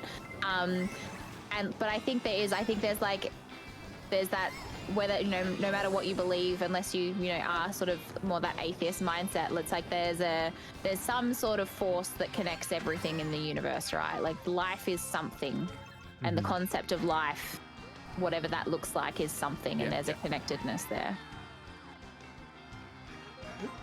Meanwhile, I'm here just like, oh my god, there are no aliens. They're all just space fairies. Yes! Oh my god, yes! Oh, I love that so much. Sperries. Sperries. Sperries. I'm a spoonie and a sperry.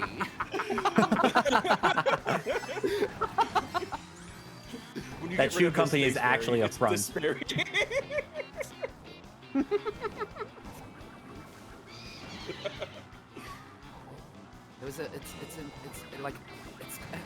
The more I think about how I've like now the more I'm like seeing little moments where it started to come together. Like I know I have Irish and Welsh and Scottish ancestry, but I don't know anything about like my family history. It was just never available to me, and so this desire to connect with like my Celtic roots led me to exploring vocabulary around gender. So it was always interesting to me why, like, you know, the Celtic pantheons were full of like gender non-conforming like fae folk, right? So why do the Celtic languages not have a gender, like genderless or like just gender diversity in their vocabulary? And it's because obviously Christianity, you know, In the English. Yeah, the And the English, English. all In English. took those words, right? But like it's just it led me on that road of like, okay, well then what words can I make or find on my own? If I can't find what my ancestors would have called me as a gender diverse individual, maybe I'll make it up myself. I'll just make it up myself. Mm-hmm. You I mean, can- you words can are do just that. made up, so. Yeah. Yeah. We love a portmanteau.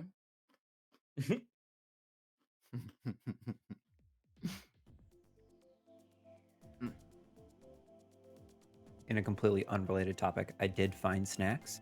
So now I have chocolates. So if anybody wants any, just hit me up. I would love chocolate? I'd glad to take some chocolate. I hope you're okay with dark chocolate. Oh, Yes. Good. Excellent. Love it. I love will go dark with that. chocolate. Do you guys in America have like chocolate dipped graham crackers? Is that like a thing that you guys have? We must. That sounds so American. Because we have Yeah. something called like chocolate digestive biscuits in the UK and Australia. And they're like the best thing ever. And they're just like a really plain, like wholemeal-y type, like cracker biscuit thing, or cracker cookie thing, sorry, and like dipped in chocolate. They're so good. I want to say yes.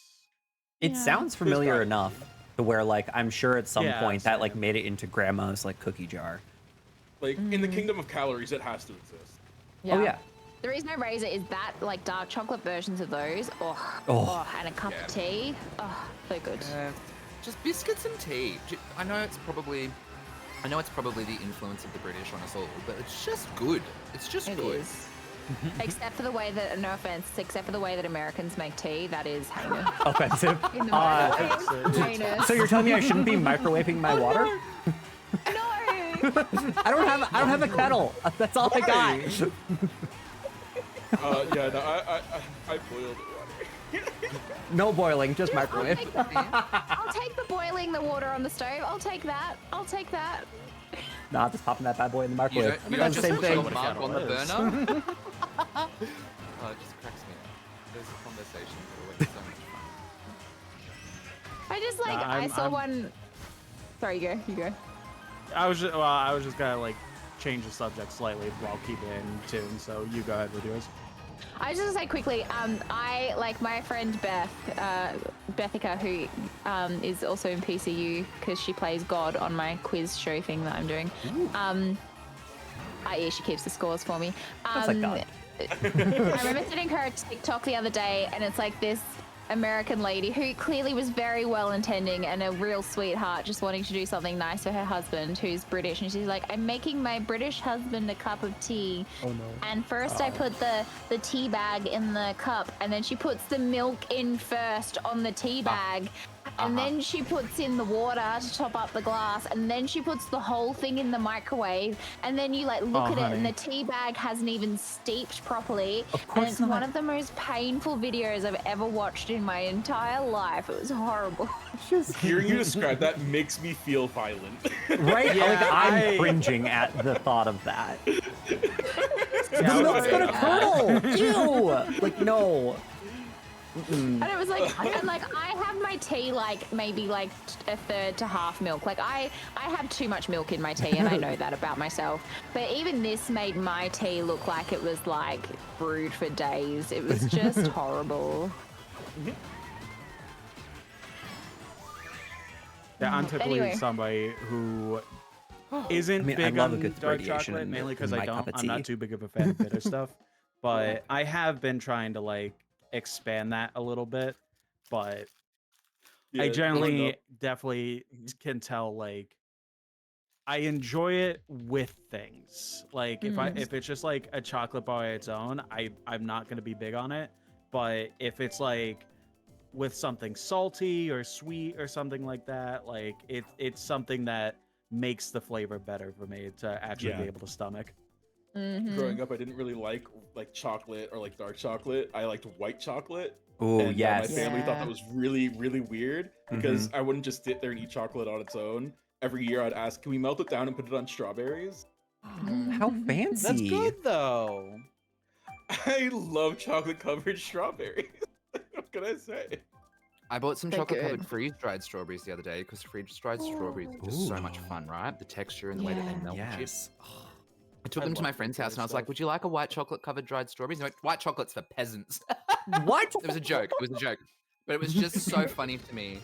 This guy, because he grew up in South America, right? So he helped me understand all this stuff about like Spanish and regional dialects and occupation and stuff. So it was just so funny to me that this guy who I've had several very deep and meaningful conversations about like colonization in non-English speaking countries. And then he's like, white chocolates for peasants. And I was like, bro! Oh. All right, colonizer, pop That's actually off. hilarious. The math ain't math in here. Go off, Queen, I guess. I guess. Like, damn, okay. He's actually such a great person. I adore him very much. He's the Except best for his friend. bad opinions about white chocolate. Yeah. Any of his bad opinions just make me laugh. Like it's one of the, we were talking ages ago when we first started realizing that we like each other. We're very good friends. Yeah. It was like, ooh, I don't want to fall in love with you or anything like that. And they were like, ooh, don't fall in love with me. That idea. I was like, I don't think I will. I don't think that's what this is. I think it's very, I think I've said this like on stream like 3 times this month. I think it's healthy to have crushes on your friends sometimes. I agree. Yeah. Just like nice ones. Agreed. And it's also liberating, right? It's liberating to feel myself have a great deal of love and appreciation and respect for this person, but not this pressure to perform. Like, I'm not trying to impress him. I agree. I'm not trying to be a perfect partner. I'm not trying to convince him that we should be together. I can just be myself. And he likes me for me and I like him for him. And when we're not in alignment, it's just like, okay, because we're different people and we're not. It's just so liberating. It's so liberating to have a queer platonic friendship that includes like more intimacy than what you would expect from the word platonic, right? It's just magic. It's absolutely magical. And yeah, of course I love him, but it's not the love that tries to control, right? Anyway, sorry. Yeah, no. Someone actually sent me a video recently where it's like, it started off as a joke as like, I think we should normalize kissing your bros.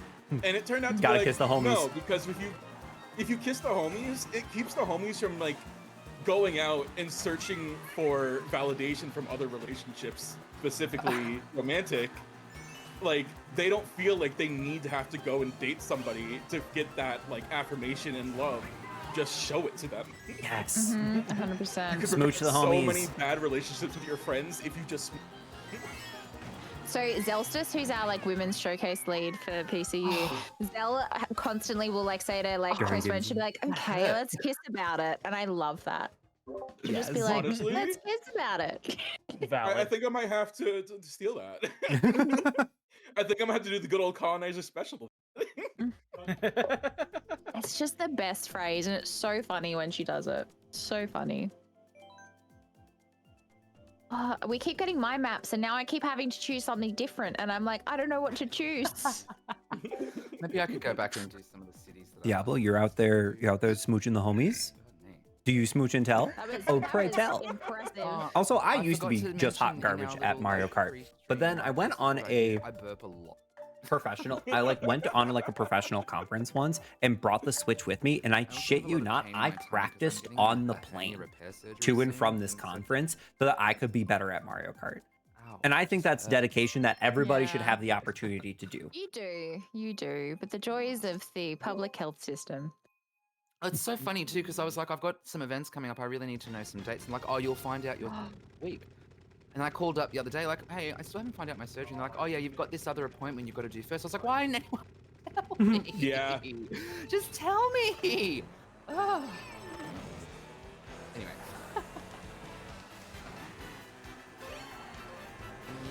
communication. It's almost like I did a What's degree. My parents didn't teach me that. One of you said you did communication as like an academic field. Who was that? That's me. That's my undergrad. Sorry, I missed your name. I'm Ray Ray. Ray. Sorry, there's so many things happening on my screen. Nah, you're good. You're good.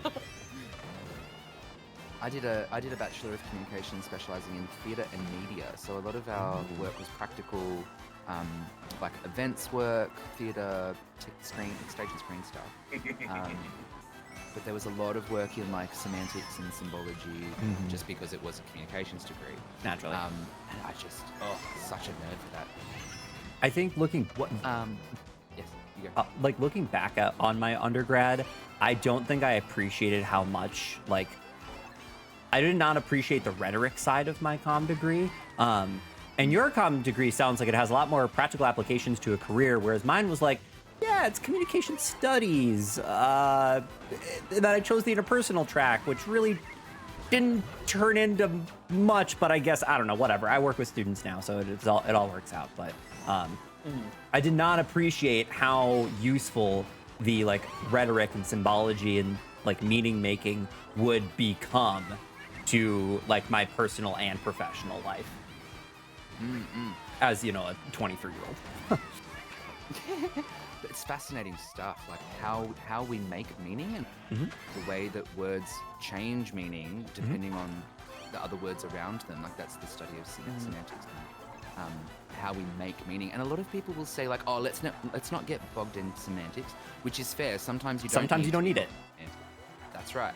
But when it comes to team alignment and making sure everyone's on the same page, and making sure everyone is defining the words the same way is an incredibly crucial semantic activity for any team taking work.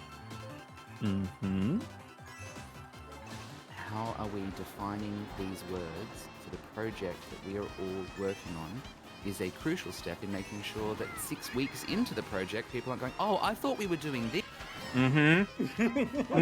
Connectivity, right? Isn't it? Like we connect through words. So when words hold the same meaning, or at least we can at least find, even if the words are different, so long as we can find the same meaning from it all, like that's important. Also, I had to like completely stop dead because I got sent a really cool graphic for a project we have tomorrow. So Ooh, you're so welcome. You're so welcome, whoever. thank you. Yeah. Thanks. Yeah.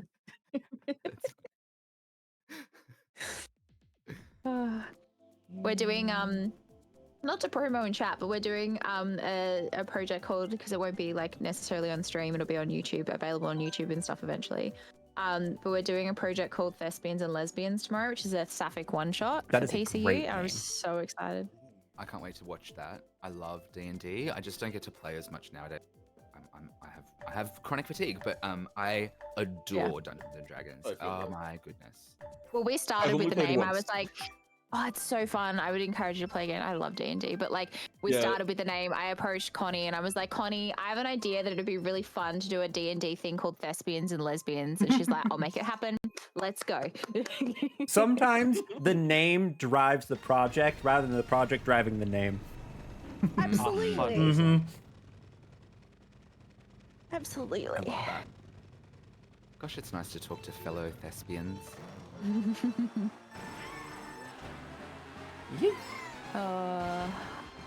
I think have I ever done this map before? Surely. Surely. It's just one long map, No. I heard someone say last time I played this with them. Yeah. One long Yes. road, Yeah. there's no laps. Oh, this is the bit that has a ski course at the end, isn't it? Yeah. Yeah. Yeah. I kind of hate, but I'm grateful for the fact that a thwomp isn't a playable character, because the amount of time I would sit here just go, The stim of the week. The vocal stems. I am very much a vocal skiing person. There's many Same. times where I'll just be in a call with somebody who has no context to what I'm doing, and I'll just start like stimming with whatever word I just heard. Something. I'm sorry. Yeah, that was wild. That was amazing to watch. So me and my best friend often watch anime. We also watch Love Island, and like the amount of vocal stimming that crossover. is available to you if you watch Love Island and and anime. So there's like a period where like I think most of our replies and conversations for about a week was us just going, so desu. Yeah, Oh, yeah, I get that. Really. I was playing Pokemon Violet to test out the Switch recently, and I mentioned a comment about like, you know, the Pokemon's PP PowerPoint. And my friend immediately went, PP? And it has now stuck to me. It's just so catchy. The I don't know. effortlessness I am of trying to a- turn a corner that you're not actually putting effort into is so funny to me. I don't even know what show it's from, but I picked it up from a Sims YouTuber of just someone's. I think the phrase was like, "Get that fire exit door, I'm off." It's from some UK reality TV show, and that has been like cemented in my brain for like 5 years. So whenever I'm leaving a room, and it is like a surprising amount of time, I have to like stop myself in professional settings from saying, "Get that fire exit door, I'm off." I get that. I frequently use the term raw dogging. Oh, Just like same. as like raw dogging, Same. and I may or may not have my soul without thinking that I'd be raw dogging shit without Matt. He just looked at me like he's like a 50-year, like 40-year-old man, and this fucking 28-year-old's in front of raw dogging. See, if I say raw dogging it at work, I get a report to the Office of Institutional Equity and Compliance, and then I have to go through a whole training about that. So Oh no! Gosh dang government. Yeah, I Stupid don't know if government and their still as bad. Government. I still and don't their know if it's harassment as for bad as, workplaces. yeah, me going to a person who was supposed to analyze me, PhD for testing, and I started speaking Simish to them because they asked me if I ever made up any languages growing up, and I said no, but I like to go bobbly dipty gorpo to my friends. Amazing. I unironically listen to Simlish covers of pop songs on the way to and I from didn't work. know that was a thing until recently. It was crazy hearing some of them. My brother doesn't play The Sims, but I showed him Katy Perry's like version of like a couple of her songs and whatnot, and he was like, "It sounds like I'm having a stroke, like dead." I'm like, "Oh, I mean, like, yeah, yeah, huh?" He's like, get "It's it." just familiar enough that like it's uncanny valley, but for your ears." Well, apparently, God. like, wasn't Simlish designed to be like basically like what other people would think English sounds like, even though they don't speak English? It was originally something like supposed that. to be a spoof on Swedish. Like they were going to use just Yeah. Swedish for Simlish, but then they were like, "Wait, what if we sell it in Sweden though?" So I think And it's in English. I think in like by Sims 3, that was the model, was to make it sound like English to non-English speakers. Yeah. Yeah, 100%. Which it does. Like, It does, yeah. it does. Because English is balked. Correct. English is such a stupid language, and I hate that it's the only language I know. It's ridiculous. Yeah. Like, I remember talking to like some Asian friends in high school and then being like, I don't understand why my parents like struggle with English so much. And I'm like, because it doesn't make sense. It is a nonsensical language. And then like I started learning Japanese as an adult and I like tripled down on that. I'm like, yeah, now that I like, compared to Italian, I'm like, wow, English has really silly rules. But then compared to like Japanese, English is ridiculous. It's ridiculous. Yeah, consistent grammar structures. Who are they? I don't know. And like my Never heard of it. My sister's a teacher, and I remember her one day being like, okay, explain through, trough, and thou to me. And I was like, nope, I cannot explain that to you. At some point, I had a 7th grade English teacher, and to this day, it makes like I don't know how to use a fucking semicolon because Oh, yeah. the only way he acknowledged it was saying semicolons are aliens and they do not belong to language. Like, I don't know. if That's not true. helpful. Like I get it, but dang, dude. Explain what it It's is. an alien. What? to me. Like, teach me what it is and let me, as a student, make that distinction for my own Mhm. instead of I'm just not gonna do it fuck. because I don't believe in it. Yeah. Damn it! I was saw like it. Yeah, it third was on that was a last little stretch, spectacular and I loss just at went the off one end. edge and then one off the Hilarious. Hilarious. I've been sitting here wondering why randomly I'm like really, really bad on my controller to the side of my character. No, I am playing with tilt control.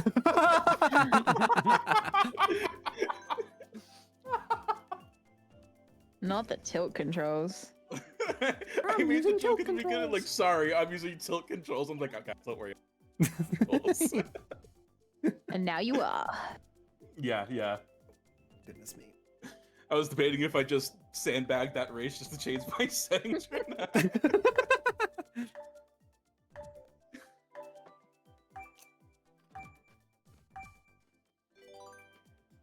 I don't know who introduced themselves and included what they were wearing for the day. But I did That was throw me. on, thank you for doing so. But I did throw on my most summery shirt because I knew that I was playing with a bunch of Aussies, and knowing that it's summer Aw. here and winter there just brings me a little bit of Schadenfreude, and I have to apologize for it. No, thank you for that. So thoughtful. You're welcome. Yeah, I'm sitting here with like multiple layers on, which as a neurospicy person, I think we can all agree what it takes for that to occur. And my my tiny little heater on under my desk to keep my feet warm. Whereas I'm sweating. I'm too warm here. I am in a t-shirt and pajama pants. Or Yep. pajama shorts. I threw on I'm shorts so and a very light button up and made it Hawaiian, and I was like, yeah, this is appropriate. Yeah, I always like had a body that kind of ran hot for no reason, and it was so weird Same. finding out that apparently that could be one of the kind of like things for autism is that your body heat just works completely different. Yeah, than other thermal people's. dysregulation. Yeah, that's and I'm like, damn. wow. Why won't you get me tested, mother? Mother.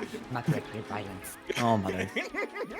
Hi, Z-Love. How are you? I hope you're doing amazing today. I have been Yeah. deterred from my autism assessment because apparently some countries will only let so many. Because like when you do your visa application, you obviously have to like declare if you have any disabilities or health conditions, right? And apparently some countries will only let so many people in who have autism. Oh, that's not And great. I'm like, that's ridiculous. That's I goofy. know. Yeah, I But it's mean, about the burden on the health system. Like the health Oh, system's helping that's- people that's- anyways. that's definitely also like that's just a thing in America is like if you do get officially diagnosed, it's put on your permanent record that you do have autism, they can do a lot of stuff that is very not great to you because of the fact Yeah. you have autism. So there's a lot like I haven't gone to a medical professional in a long time, but there are a lot of people that have shared their experience of being told by a medical professional, you have it, but I'm not going to officially declare you because you will get screwed over if I put this on your record. Yikes. Yes, it's more a hindrance than a help. Yeah. Exactly. Like, here, like you officially know now, but it's not on your record. Yeah. Oh, That was That was a nasty. God, I witnessed thank a you, murder. Oh, thank you, Babam. Murder most foul. That's a princess on princess hate crime right there. In Australia, if I get an ADHD or an autism diagnosis, it's almost guaranteed that I'll get the National Disability Insurance Scheme. Oh no, hey, wait a minute. oh my gosh. I feel this is good enough a comment to read out to all stream. English is spelt like that because of how our spelling hasn't evolved as fast as pronunciation changes. People adding random letters to make them seem more fancy, like the D in debt. Americans repeatedly trying and failing to implement grammar reform, Australian English having late onset American influence after World War II, and the French. And the French. Let us not forget And the true the enemy here. Oh, the French. Look, the English big is debt, not the 3 small debt. raccoons in a trench coat disguised as a language. That's just Uh-huh. how it is. Absolutely. I just want to meet the guy who spelt out pterodactyl for the first time. Oh, but it's such a satisfying wanna talk. word. Just want to talk. I just want to talk. I just want to talk. Ignore the baseball bat. I just want to talk. What do you know the Dad, baseball what are you bat? doing? I just want to talk to him. I just want to talk to him. I'm going to play sports after this. Don't worry. Just land safe. Don't worry about it. I'm still playing sport. Oh, there we go. Pterodactyl is like that because of Latin, so we can also blame the Latins. May they all rest in peace, as they're completely dead culture and language. How dare they? Oh, yeah, I mean, and then we have all the supremacy that comes with it because everyone wants to be Rome for whatever reason. Womp womp. Anyways, hearts. Here's the thing, as someone from Italian lineage, the Romans like kind of screwed their entire bloodline around their skincare regimes that they used to have. So like, it's not something to aspire to. We all just get eczema now if we don't have oily enough skin. So you know, no one wants that. No one wants that. As somebody who's got eczema on his lips, I don't like it. I don't like it. Don't recommend. No bueno. Hard pass. Oh. I'm just watching so many hate crimes today. That one wasn't me. I'm gonna take that I'm one just out of getting very context. nervous when you get near me, Chance, because I'm like, every time you get near me, something bad happens. And it's not even you that does it. It's not even you that does it. I will say I was the one that put the banana on the ice level. I knew it. I'm into you and Charlie. I know who did it. I know who did The giggle.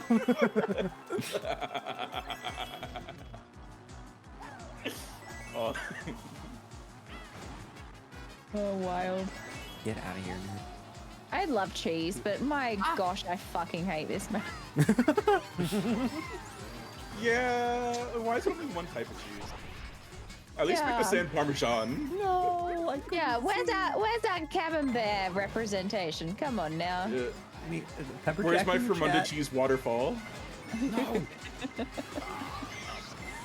Yeah, I want a fondue fountain in my cheese map, actually. You raise an excellent point. Yeah. I'm very good at ideas, not very good at executing. That's okay, I got you. I'm bad at ideas, but great at executing. I am the type of person of like, I don't need to be the ideas guy, but I will happily go find you the money and resources and people to go do it. Yeah. That's The me, I'm last the few years- planner. I've actually had like a really cool idea for like an indie horror game, but I have no idea how to develop anything. Have you my God, met Silica? I had No. a really cool idea for a rollerball game once that was a micro horror game. So like if a ball is made of glass, what's scary to that ball? Like hammers, boots, maybe a cat, that kind of thing. And so it's just a Oh my rollerball. God. Getting You're lost just under the rolling couch. through this like dark place with all these little things in the corners. But they might not be scary to you because it's just a boot and a hammer, but it's scary to the ball. Oh, I That's- love that. I would that's the play the concept. heck out of that. I would So play like the heck this out is of what that. I'm imagining, like Mousetrap, but mixed with the gameplay of like Marble Blast, but make it like a rage game.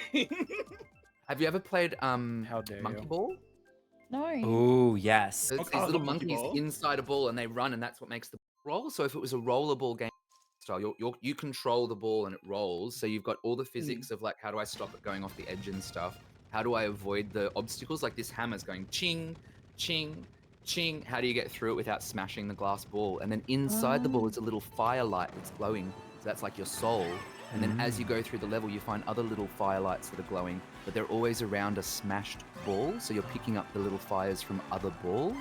And then whenever you die, you go back to like a checkpoint or whatever. And then where you died will be a little fire for you to pick up. So then So the now it's a question Souls is, game. Maybe all I'm of in. these smash balls are just, yeah, then it's a Souls game, right? I'm in. Yeah, Yep. there are Count me in. some I'm other out. ways. I'm out. But it's not like you're not fighting anyone. It's like it's rollerball puzzle game. It's like a physics puzzle game. Yeah. But with like a little bit of Souls vibe, just that little tiny little flavor of it Little that, balls. that ties into the horror of it. Yeah, like oh, it's not actually scary, but like this giant hammer would be scary to a glass ball. Anyway, I Yeah. could talk about it forever. That sounds so cool. That actually sounds so Yeah, it cool. does. So tell me about your game idea. So my game idea is original. Like I just wanted to like present it as like you're just like a person who goes to houses to clean up after dead people. You know, they left their houses abandoned. And as you're cleaning up, weirder and weirder stuff happens. And as you're getting rid of the piles, your dead bodies realize a killer. Oh my god. And, like maybe that house could be like haunted by like his past victims, or like maybe a deep shit. Oh, I feel like that That's- could have like such a psychological horror element to it, I like love as well that, as though. like Yeah. actually like gore My and favorite stuff. type of horror. Yeah. Last I night would I was not playing play it, but Last night I was playing a demo for a game called Finding Friends, and I won't say anything about it. I think if you wanna know, you should go try it out. But That's so like I cool to was watch. genuinely like unsettled as and I'm like, ah, it's fine. Go to the giant chained up box with blood all over the place. yeah.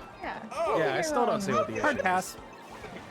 I love watching people play horror games. I can't. Like the second it's me and I get immersed in it, my nervous system cannot. But I love watching people play horror. Quite similar. Yeah. I'm the can't wait to type get of my hands on person. What? I'm the type of person that's basically I very much can get scared of horror, but because of like, past experiences and stuff like that, it's hard for me to get scared of them. So it's like a mix on it's either gonna be super easy to scare me or just I'm gonna be stone faced the entire time. But Yeah. regardless of if I get scared of it, I very much learn the scares very quickly that it becomes well, I'm not really scared now, I'm just trying to beat the game. Yeah, it's kind of like Five Nights at Freddy's, where like after you Exactly. see the cutscenes a few times, you're just like, all right, jump at my screen. Can we just move on? I just want to beat the game, move on to another one, please. But that's why psychological horror is like so good to me, because it's like it messes with you in a way that's just so different than just like the current economy of horror games. It's just jump scares or cheap scares, stuff like that. Like it's psychological, like will actually try to like mess with you. That's why like I would 100% consider mouthwashing my game of the year for 2024, because it was just like so impactful to my brain, and like I'm still thinking of it to this day when I played it in October. Like that Yeah. sort of like feeling that I got from it is just such a thrill to get. I played a game called The Tales of a Mortician, which was just a little indie game, but it was like a funeral director sim. Very simplistic, really nice, like simple, clean graphics, like super chill. But the conversations it had around like the topic of death in our culture, in like English speaking primarily Western cultures, was just phenomenal. It was just absolutely amazing for this game to have touched on a topic that so many people are uncomfortable with, through this framework of like, you are a mortician, you've got to prepare these bodies, but it's just simple point and click. That it's not. You don't I have played that. Yeah. yeah, bloody beautiful. And there was this one scene where you go into work and you've got this email, and the funeral director says, all right, we've got a body that needs preparing, but you don't have to do this if you don't want to, because it's a very intense one. The person took their life. And I just think that the tact with which they handled that was absolutely gorgeous. Yeah, that topic for me can be quite distressing. But in this game, you were given full agency over whether you wanted to engage with it. And then because I was like, cool, I feel like I'm in a stable place, I want to see how they did it. So I engaged with it, and it was actually quite sweet. Like, it was quite lovely the way they handled the gravitas of that. Yeah. And just, in terms of like games that really get you and really like make you think, and that you think about, like, that was a couple of years ago I played that game, and I still think about the color purple that was used All in the its time. palette. Hey, yeah, all the Yeah, time. I still think about that all the time. I have like a similar. So my favorite game in the entire world is a game called Spiritfarer. Love that game. Beautiful. Yes. Sorry, yeah, very good game. Like, and every time someone said Lee Malou played it recently for the first time, and I was like, oh my God, Lee. And like, I've made my really good friend Beth play it. And like, you cry. Like, the whole way through that game, you just cry all of the time because it is a game about grief and loss. But like, even though it's a game about grief and loss, it's actually a game about like the celebration of life and how like limited and precious life is and the relationships that we have in life. I'm getting teary talking about it because I love Spiritfarer so much. I think it's a game that everyone should play in their lifetime. It's just because we don't talk A buddy about of mine- like A buddy of mine was playing it recently, and like every time he played it, he would just text me being like, please play this game. It's so good. it's so good. Okay, are we feeling up for frantic items? Yes, so long as I can take a 90-second pee break. And that's what I was going to say. Do we all want to take a bit of a break? So mindful we've been live for 2 hours. And I'm also mindful if anyone needs to dip out, if 2 hours is kind of their limit for streaming as well. I'm still good to keep going. I definitely have to pee. Yep. All right, Yeah, I let's definitely have to go to the bathroom. let's do a cheeky 5-minute break. Let's do it. Heck Just yeah. Sounds message good when to you're me. back. Sounds good. Stunning. Okay, gamers, you heard the nice people. I'm gonna go pee. I'll be back. Try not to miss me too much. Okay. I'll put on some clips. That way y'all can, be entertained and things, but I'll be right back. Okay. Cool. Bye. You put your portals so that you're yeeting yourself. So one above the yeet pad and then one to launch you. And then I put my portals, one here and one here. Oh! That was gaming timing! Wow. Okay, what's up there? Holy. Better not fucking despawn.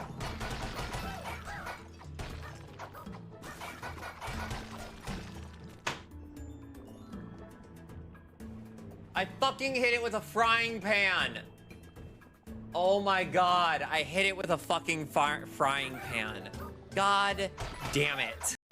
So Legend of Zelda Majora's Mask might be a shit game, but man, the music from that game slaps.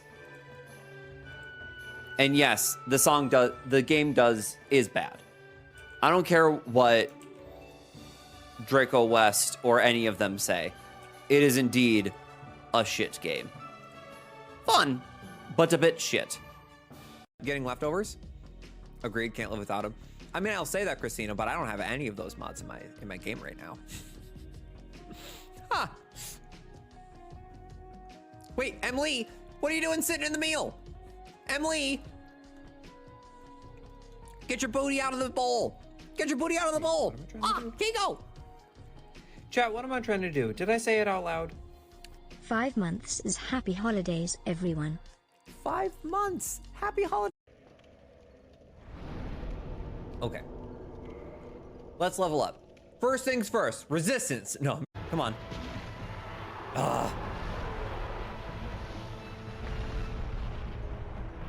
Seriously?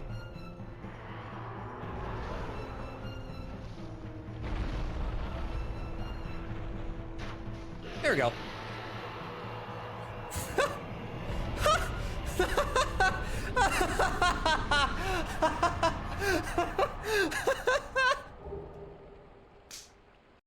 Is there really not a closer bonfire than the chapel? I don't think there is. I mean, if there is, I haven't seen it. But to be fair, I haven't looked very hard.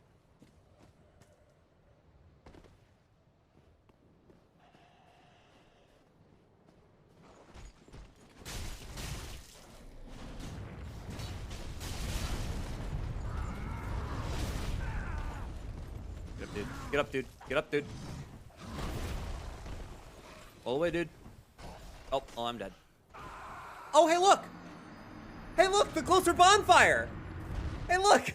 There's a closer bonfire right there! Found it!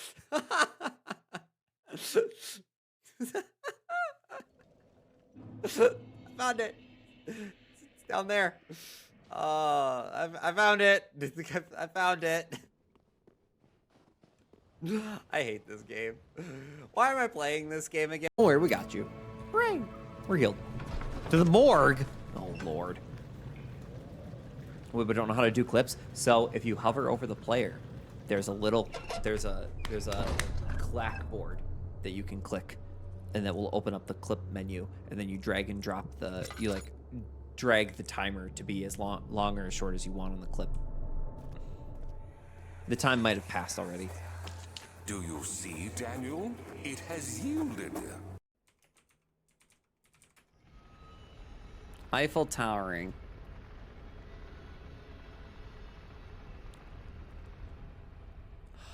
Oh! Oh!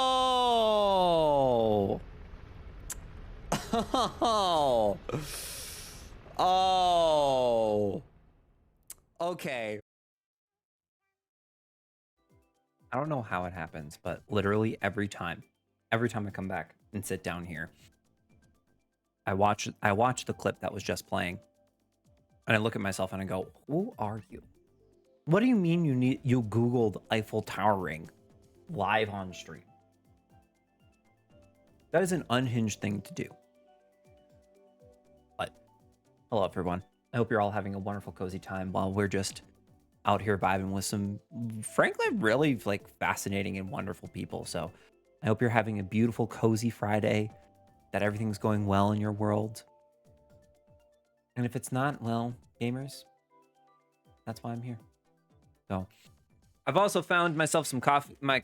Also found the cough drops that I was looking for earlier before I started stream. So I'm gonna feel much better now, and hopefully the world will realign itself. But I've had my cheeky pee. Let's get back to it, shall we? Let's get back into the disco sea. Maybe. We're gonna wait. We gotta wait for it. I'm willing to wait for it. Wait for it. But how we doing? How we doing? What's good? What are people up to? What are people playing? Diablo, if you're still lurking, thanks for being here. I hope that these were the vibes that you're looking for, and that you get some wonderful, wonderful crafting going on here. Z-Love, if you're still around, hello. I hope you're doing amazing today. How are the things? How are the nouns? Are we all back and ready to go? I am now less Yeah. full of pee, so I'm ready. Me too. Me too. Okay. Frantic items. 12 races. Let's go. Let's go. Let's do it! There's that. Good eye.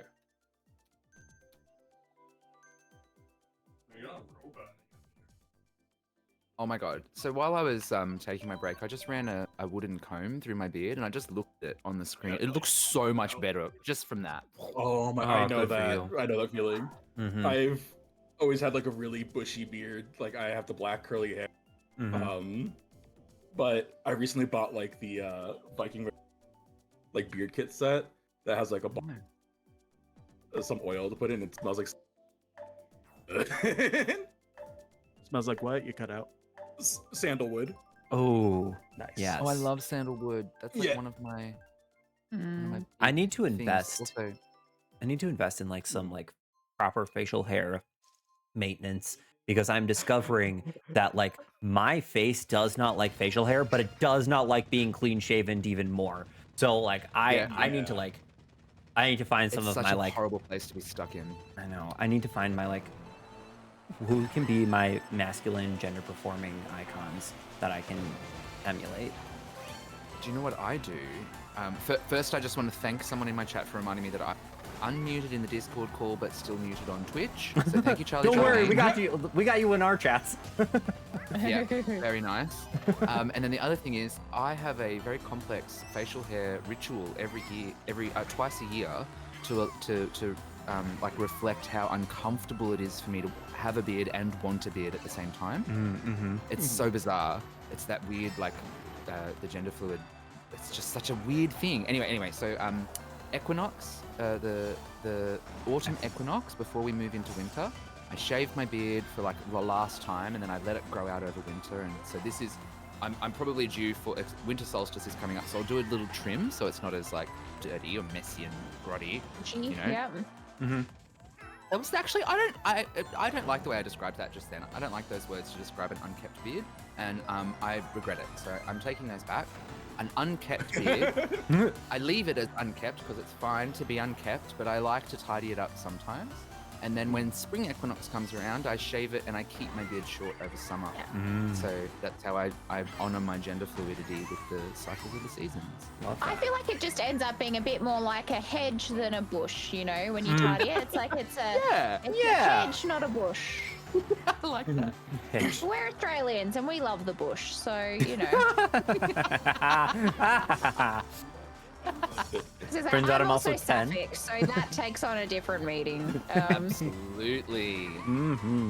I think that was another thing for me, just on terms of like language, and I was when I was younger, definitely one of those people that was like, oh, I'm gay, so I must not like women, and like what that might mean. And you know, like, oh, finding certain aspects of anatomy a little bit uncomfortable, like that kind of really immature way of looking at things. That was definitely something that I took on board as a young person. But then growing up and like, you know, asking myself the question, as I think everybody should, how would I honestly react if I went home with somebody and we were hitting it off really great, and I went home with somebody and any assumptions that I had made about their gender were proven maybe not accurate? How would I respond to that? And immediately I knew within myself, I could feel it in my heart, that I would just like, oh, did you not feel comfortable to talk to me about that? I am so sorry. What would you like me to know about you and your body? And how can I talk about that in respectful ways? Because I brought you home because I liked you. It doesn't matter to me. You know, that stuff doesn't matter to me. I would just hope that I'm a safe enough space for you to be able to talk to me about it. That's all that went through my mind. I was like, oh, I'm so glad to find out that I'm not, you know? You know what I mean? Anyway, it was just interesting. And then that led me onto the idea of like, wait, I am also a little bit trans, aren't I? Because that's like non-binary. I do exist on the binary with the masculine sometimes, but I exist off the binary with the way that I'm not a boy sometimes. And so being non-binary puts me in the trans umbrella, even though I don't have that binary from boy to straight to girl experience. I do have the experience of not being the gender assigned at birth, so therefore I am not cis. Yep. And it was just such an interesting process of like self-reflection, prompted by other people being really beautiful and gentle and approaching me with these questions. They're like, hey, how would you feel if this happened? I was like, I've never thought about that. How would I feel if I went home with like a trans man? Oh, it wouldn't be a problem for me. Thank fuck, you know? But it's also, I think, like, so, I just, you know, this is my role as a convener of PCU, right, which is talking about some of the cool things we've done this month. But we had, Delstis and Annie went on Confessions of a Gamer Girl, which is a podcast really around, like, raising the voices of women in the gaming space. And I remember Doom, right, like, during that hour-long episode, Doom was like, I get really scared of, like, you know, not like approaching non-binary people, but I'm so scared that I'll say the wrong thing, and I never want to hurt someone, and I never want to, you know, do anything. And or even trans people, like I never want to cause hurt, because it was basically from a place of I recognize there's enough hurt, right, for anyone who like has an experience of being female or a woman. And I thought the way that she like Annie responded to it was so beautiful, and she's like, most people aren't going to be scared, like if you ask them, like so long as your question comes from a good place, like people aren't going to be scared. And I think there's like a lot of stuff that happens, like, and Pride Month ends up being this beautiful force because we talk about things more, you know, given the premise of the month and everything. Yeah. Of like, actually, no, most queer people, like if you're asking as a cis het person, you're probably not going to ask a question that a trans or gender non-conforming person hasn't asked themselves. Yes. Or like had to ask someone else in the community through discovering themselves.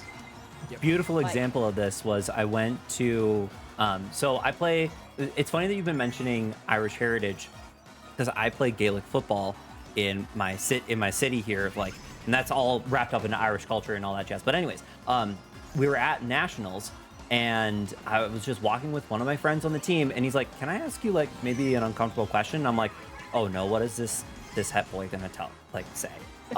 And he asked like this really like genuine question of like, So like, what is it like for you to like find men attractive? And I found that to be like Yeah. really sweet because like we're like grown-ups here. And that to me strikes me as like kind of like a more like high school question.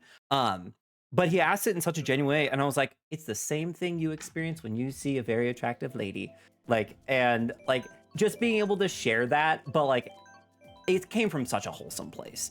And I had no offense to it. But then I did then go back to my queer circles and go, straight boys never change. Like they ask the same questions even when they're 30. It's funny, once I became really close to this guy who was very adamantly straight, but I was like, oh, my Discord chat's still muted too. Oh, Oh no! This whole time, everybody saying stuff. Oof. Oh, Oh. well, maybe you followed the multi-Twitch link there, and you were able to hear their beautiful voices. All right, in- let's repeat the last 7 minutes. All right. All right, run it back. TLDR, straight boys never change. Oh, yeah. Well, Well, I so- shoved a whole bag of jelly beans up my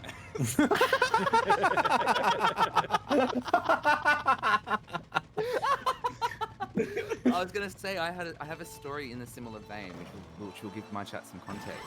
I had this friend, and he was very adamantly a straight man, very much not queer, but very clearly craved queer intimacy.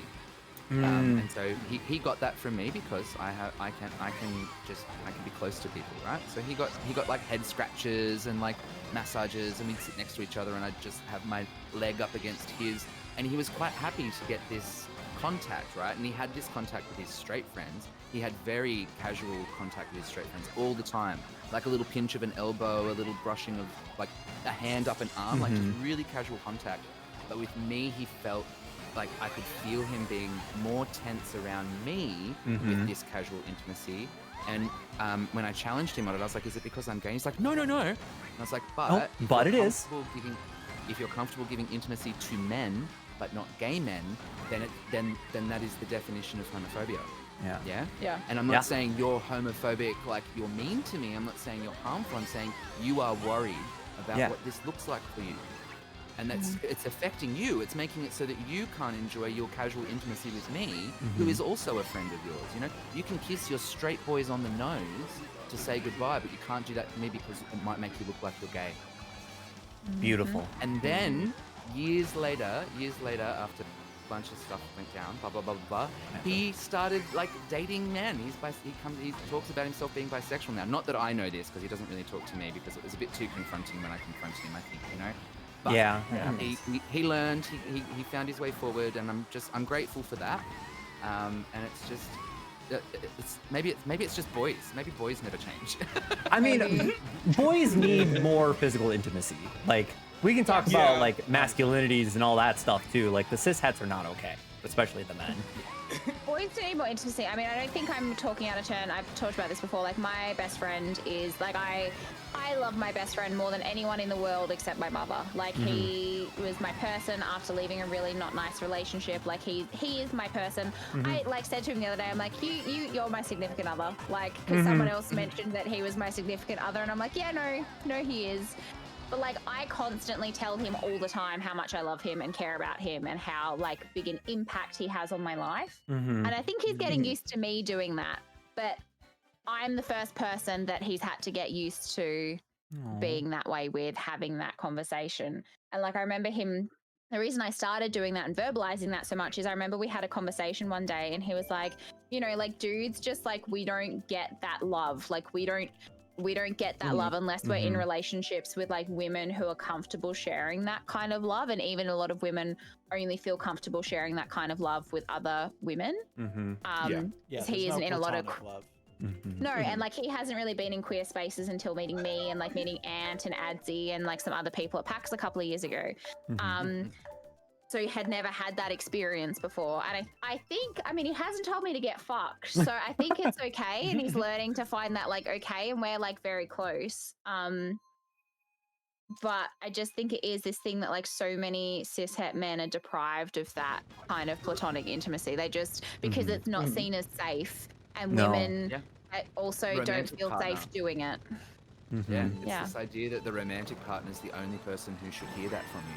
You're romantic. Yeah. You're Yeah. the only one who should be the one holding space for that in your life.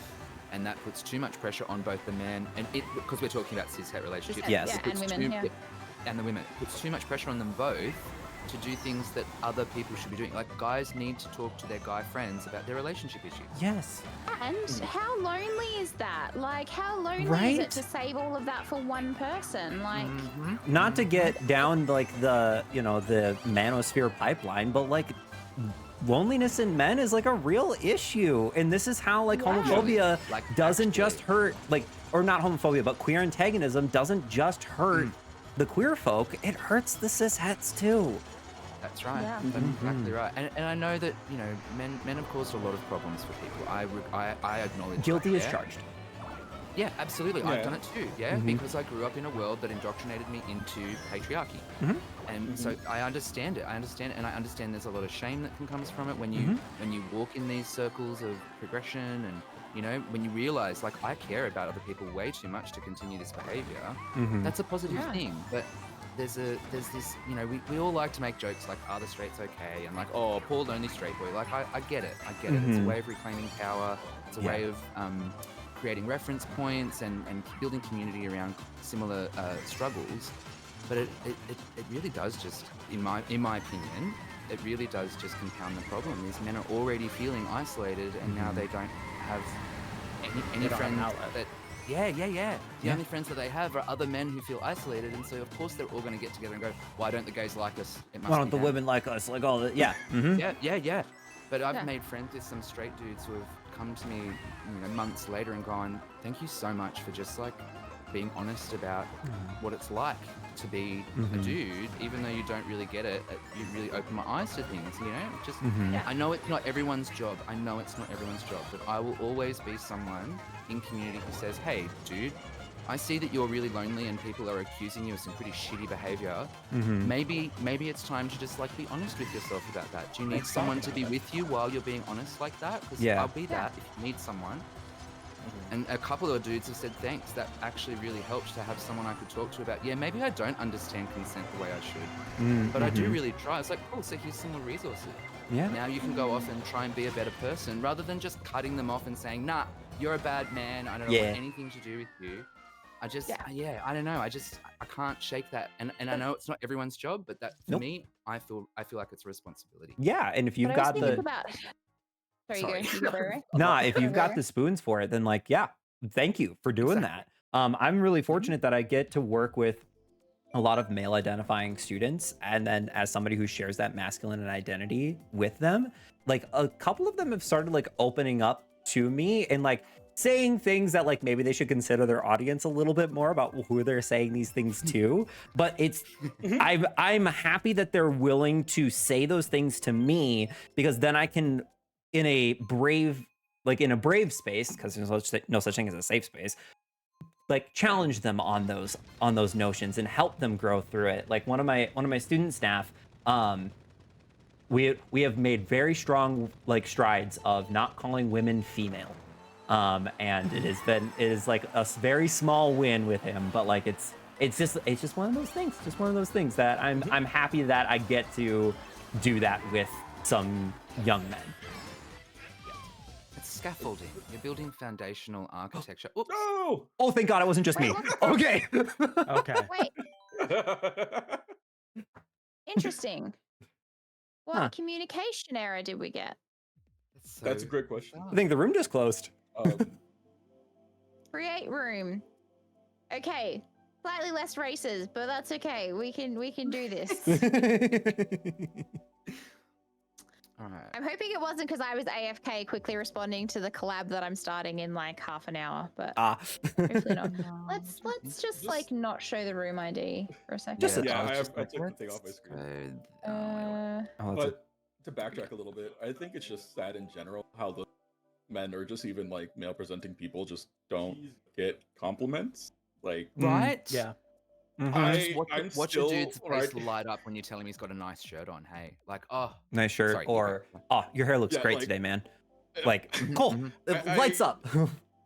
room codes I up am one in of those this chat and people- in collab chat. Thanks. Yeah, I'm one of those people that struggle with getting compliments, and like It definitely kind of like reinforces like this. I don't know, like when I get a compliment, it's so rare and so far that I ride that high for as long as I can. Absolutely. Like I'm still like milking. A couple of years ago, I hopped into a voice call with some friends for the very. I like your voice, and I was like, huh? What? You like wait, you like my voice? You get like a little giggly about it, like when you someone gives you a little compliment. You get giddy, right? Yeah, you're like, oh Yeah. really? Like you mean it? Like, ooh. Wait, there's something Yeah, about that- me you enjoy? Yeah, exactly. Like there was when I first joined like a community a while ago. A lot of people were like, I really like. I'm gonna. When I used to hang out with the community, I don't really hang out anymore. A lot of people be like, I like your laugh, and I was like, huh? What? Why? Okay. Let's go down to 8 races. There we go. I'm so used to like Grand Prix in Mario Kart being only 4 races. As soon as like the 5th race came on in the first round, I was like, oh, okay, so we're doing this. Like this is the like the lights We're came on. locked in. It's happening. I just want to say, of course, it happened on the second course the game actually chose from my selection. Oh no! Is there any like maps that people really want to do before we finish up that we haven't done yet? Because we can all just vote those maps and then like make them happen. Ooh. Agreed. If there's anyone that's like, I I desperately definitely want to do do, the I don't sweets know. level. Yeah, okay. Let's do it. Okay, next time we do votes, let's all like navigate to wherever that is. That's in the packs, I think. Which one was it? Sorry. The sweets level or it's- the dessert level. Oh, yep. That's there's a DLC one, but then there's also like with the game that's like what all the cookies and stuff everywhere. Oh, vaguely. I Yeah, think we're we gonna were need, just on it. I think we're gonna need directions. Yeah. Yeah. It will immediately. So.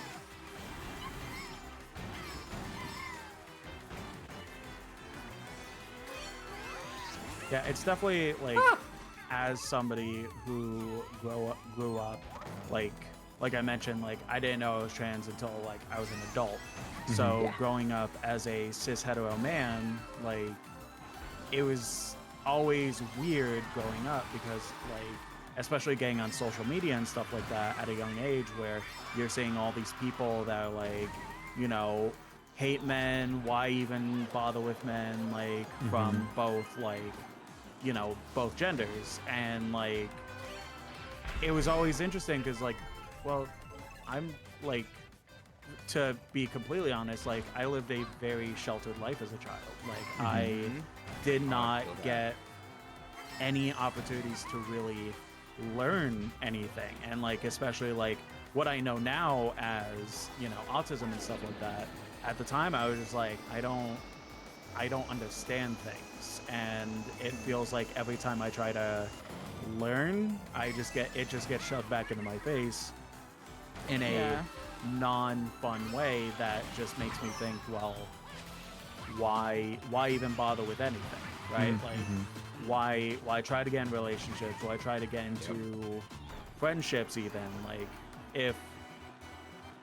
if everything is just dictated by the fact that I'm a man, and if I'm just going to be treated like shit solely for the fact that I'm a man, I don't know how to live life. Like and it's something that I'm very, very strongly, like every time I like, you know, again, go on social media, TikTok, Blue Sky, whatever, and like I'm seeing all these like, oh, like obviously there's terrible people, like don't get me wrong, there's terrible people that no matter how much you try to teach them, they're not going to learn.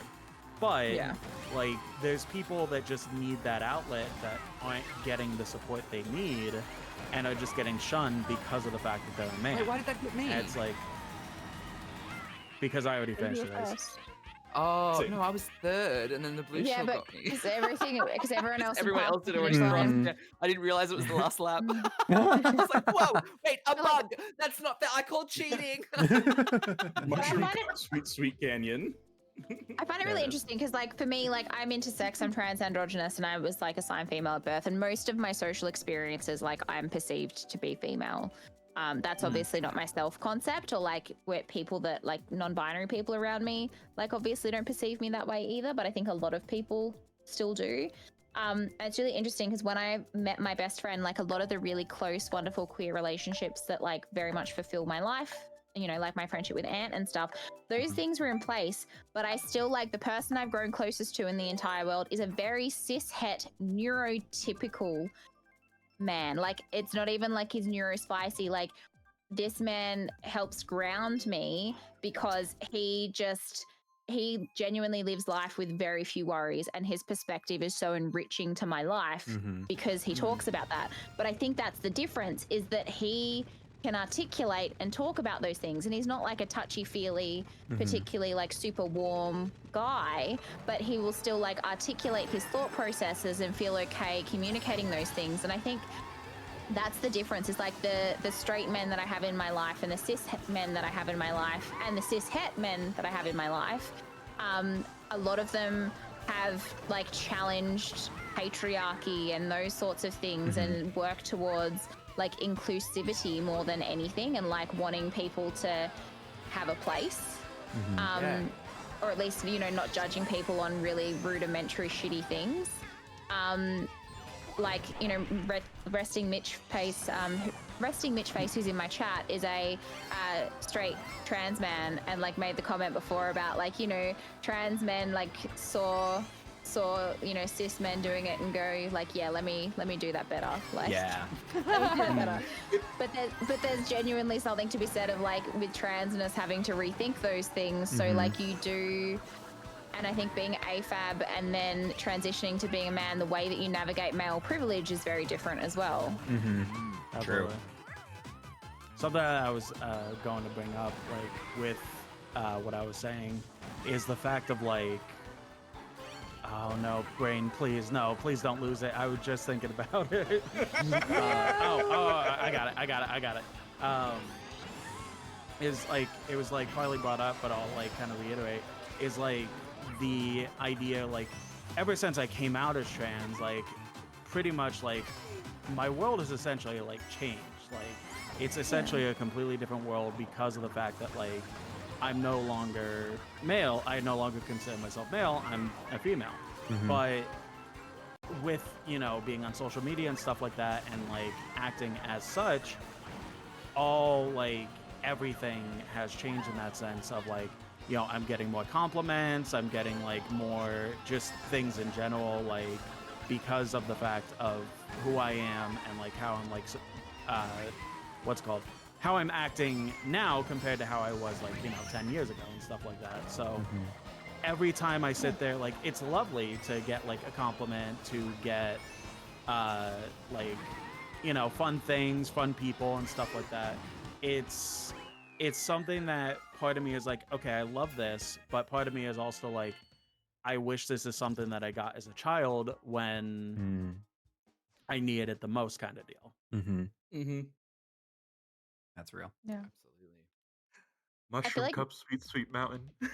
Mitch Where has is raised it? something beautiful, and I'm going to raise it for everyone's stream. Mitch has said, as a trans straight man, I often feel safer around cis gay men and non-binary people. There's no assumption that I'm a threat or hitting on them, and I can just exist. With cis women, I get in my head worrying I'll be seen as unsafe or disrespectful.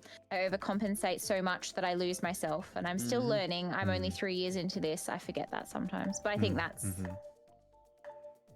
I don't think trans mask voices often get out there enough about these things. I just thought that would be an insight we'd all value. Thank you for elevating and thank you for sharing. I'm one of my friends, just on the topic of like being in a gender journey and maybe like learning things from a perspective you didn't get the opportunity to learn from. One of my very dear friends has been on a gender journey for a few years now, and we were talking the other day, and well, actually, this story actually starts about a year ago. We were talking about how since they came out as a bit of gender fluid and started playing with like a bit more boy energy, we were reflecting on how they'd been feeling so far, and they acknowledged this like they had made a few jokes recently that felt a little bit gross, and they were like, "Ooh, that's not the kind of boy I want to be." And I was like, "That is beautiful. That's actually a That's beautiful beautiful. experience. What you're experiencing is the social pressure that men feel to align with gross boy behavior as a like flock mentality to keep us safe and to you know social bonds and all that kind of stuff. It's a really immature way of doing it. It's very high school stuff, but It's holding the fact power. that that's right, it's holding power. And it's learning how to hold power from men who have learned from men. Yeah, right. And I said, this is actually a really vital stage for you, because the fact that you went, ooh, that's gross, I don't want to be that kind of boy, that's beautiful. You've got like a guiding star. What kind of man do you want to be when you show up as a man? And they went, oh, that's like putting it into that framework. Like even though they'd already acknowledged, like, oh, that's not the boy I want to be. Putting it in the framework of like, now you can actively decide what kind of man you want to be when you show up as boy. And then like a year later, we were talking just the other day, and they were talking about like pursuing people. They were so used to being the pursuee in dating, and they were really excited to try and explore like being a little bit more assertive and a little bit more dominant. And I said, you mean more traditionally masculine in the dating sphere? And they went, oh my god, it's like the what kind of boy do I want to be? I was like, yeah, like a year ago you were like experiencing what it would have been like in high school for you to explore young man identity, and then a year later now you're exploring not young man identity, like boy identity. And now a year later, you're exploring young man identity. I want to start dating with more of that in the forefront of my mind. Yeah. And so there's this whole thing of like, you didn't get that. I didn't get to date in high school. I was the loser of the school, right? School 350. Yeah. Everybody knew my name. Nobody wanted me, right? Yeah. I didn't get to date in high school until like year 12, when I got a boyfriend who was in year 10, which was bizarre in a tiny mini country town. It was bizarre. I have no idea how that happened, but as a 20 and a 30-year-old, even nowadays, I'm still like, oh wait, this is one of those relationship things that I never got to experience until I was an adult. And so I think we all have those experiences, but I think for me, in terms of being, I call myself a little bit trans, which I know is a bit dismissive and reductive of my own identity, but I love hearing about other people's experience with like transness and those milestones of like I guess it's like as it integrates, as you allow yourself to integrate those aspects of your identity, I guess that's what it is. Yeah. Anyway, Just quickly, is there any maps before because we're close to finishing up. I'm good. I don't actually know what race number we're up to, so but I feel like we're close to the end. But I think it's so true, like that whole transition of like, because there's so much you have to figure out in adolescence. And I think there, like, it's really helpful to have those moments where you're consciously deciding how you want to act instead of just like flowing with things, you know. And what a gift to be able to do that when you're not 16 and you're 26 and you have a little bit more like maturity and like self-identity as you're trying to then explore this new self-identity, so that you don't have that you can then more quickly choose the kind of boy or man or however you want to be in the world. Yeah. There's also something to be said for a fully developed frontal lobe. It's a gift. It's a gift. Like, I don't experience like the trans sense, but like I do have like the what kind of person. Because in high school I was friend a trans person. Like, they were my like original best friend things. And like they both encouraged me to be myself, but then also put me down for not acting like a stereotype gay. Literally make me feel bad if I didn't notice that she changed her hair color. Oh, that's not everyone's role. Exactly. Like, and it just made me feel like I was being gay wrong. Yeah. Oh yeah. I still mean, feel like that. I withheld. I withheld my coming out because I didn't want to be the gay best friend from a lot of my friends in high school. I mean, my experience is not I'm not going to go into it too much because that's where we're heading to like heavy territory. But I mean, I Fair had enough. a best friend for a very long time. In year 9, I think she figured out she was bisexual. I'm asexual, which had made my navigating my non-hetness more difficult because I think I had cis heteronormativity telling me that, oh, that's attraction to a boy, and it's like, no, it's not. It's wanting to like a boy so I fit in socially, which is a whole journey I had throughout my 20s. But in my early formative years, my best friend at the time really figured out that she was bisexual really early. And her dad was not okay with that. I think he's okay with it now. Like, I believe she's married now, I think. I don't speak with her. I remember it being like, oh, you can't, like, my dad thinking we're bisexual and we're not, and like, you have to, like, you know, stand with me on that and defend me on that. And I think like this level of homophobia crept into our friendship very early on because of her internalized experience of homophobia. Yep. And it was very much like there had to be limits on our like intimacy because of like this perception that happened, and she didn't want her family finding out.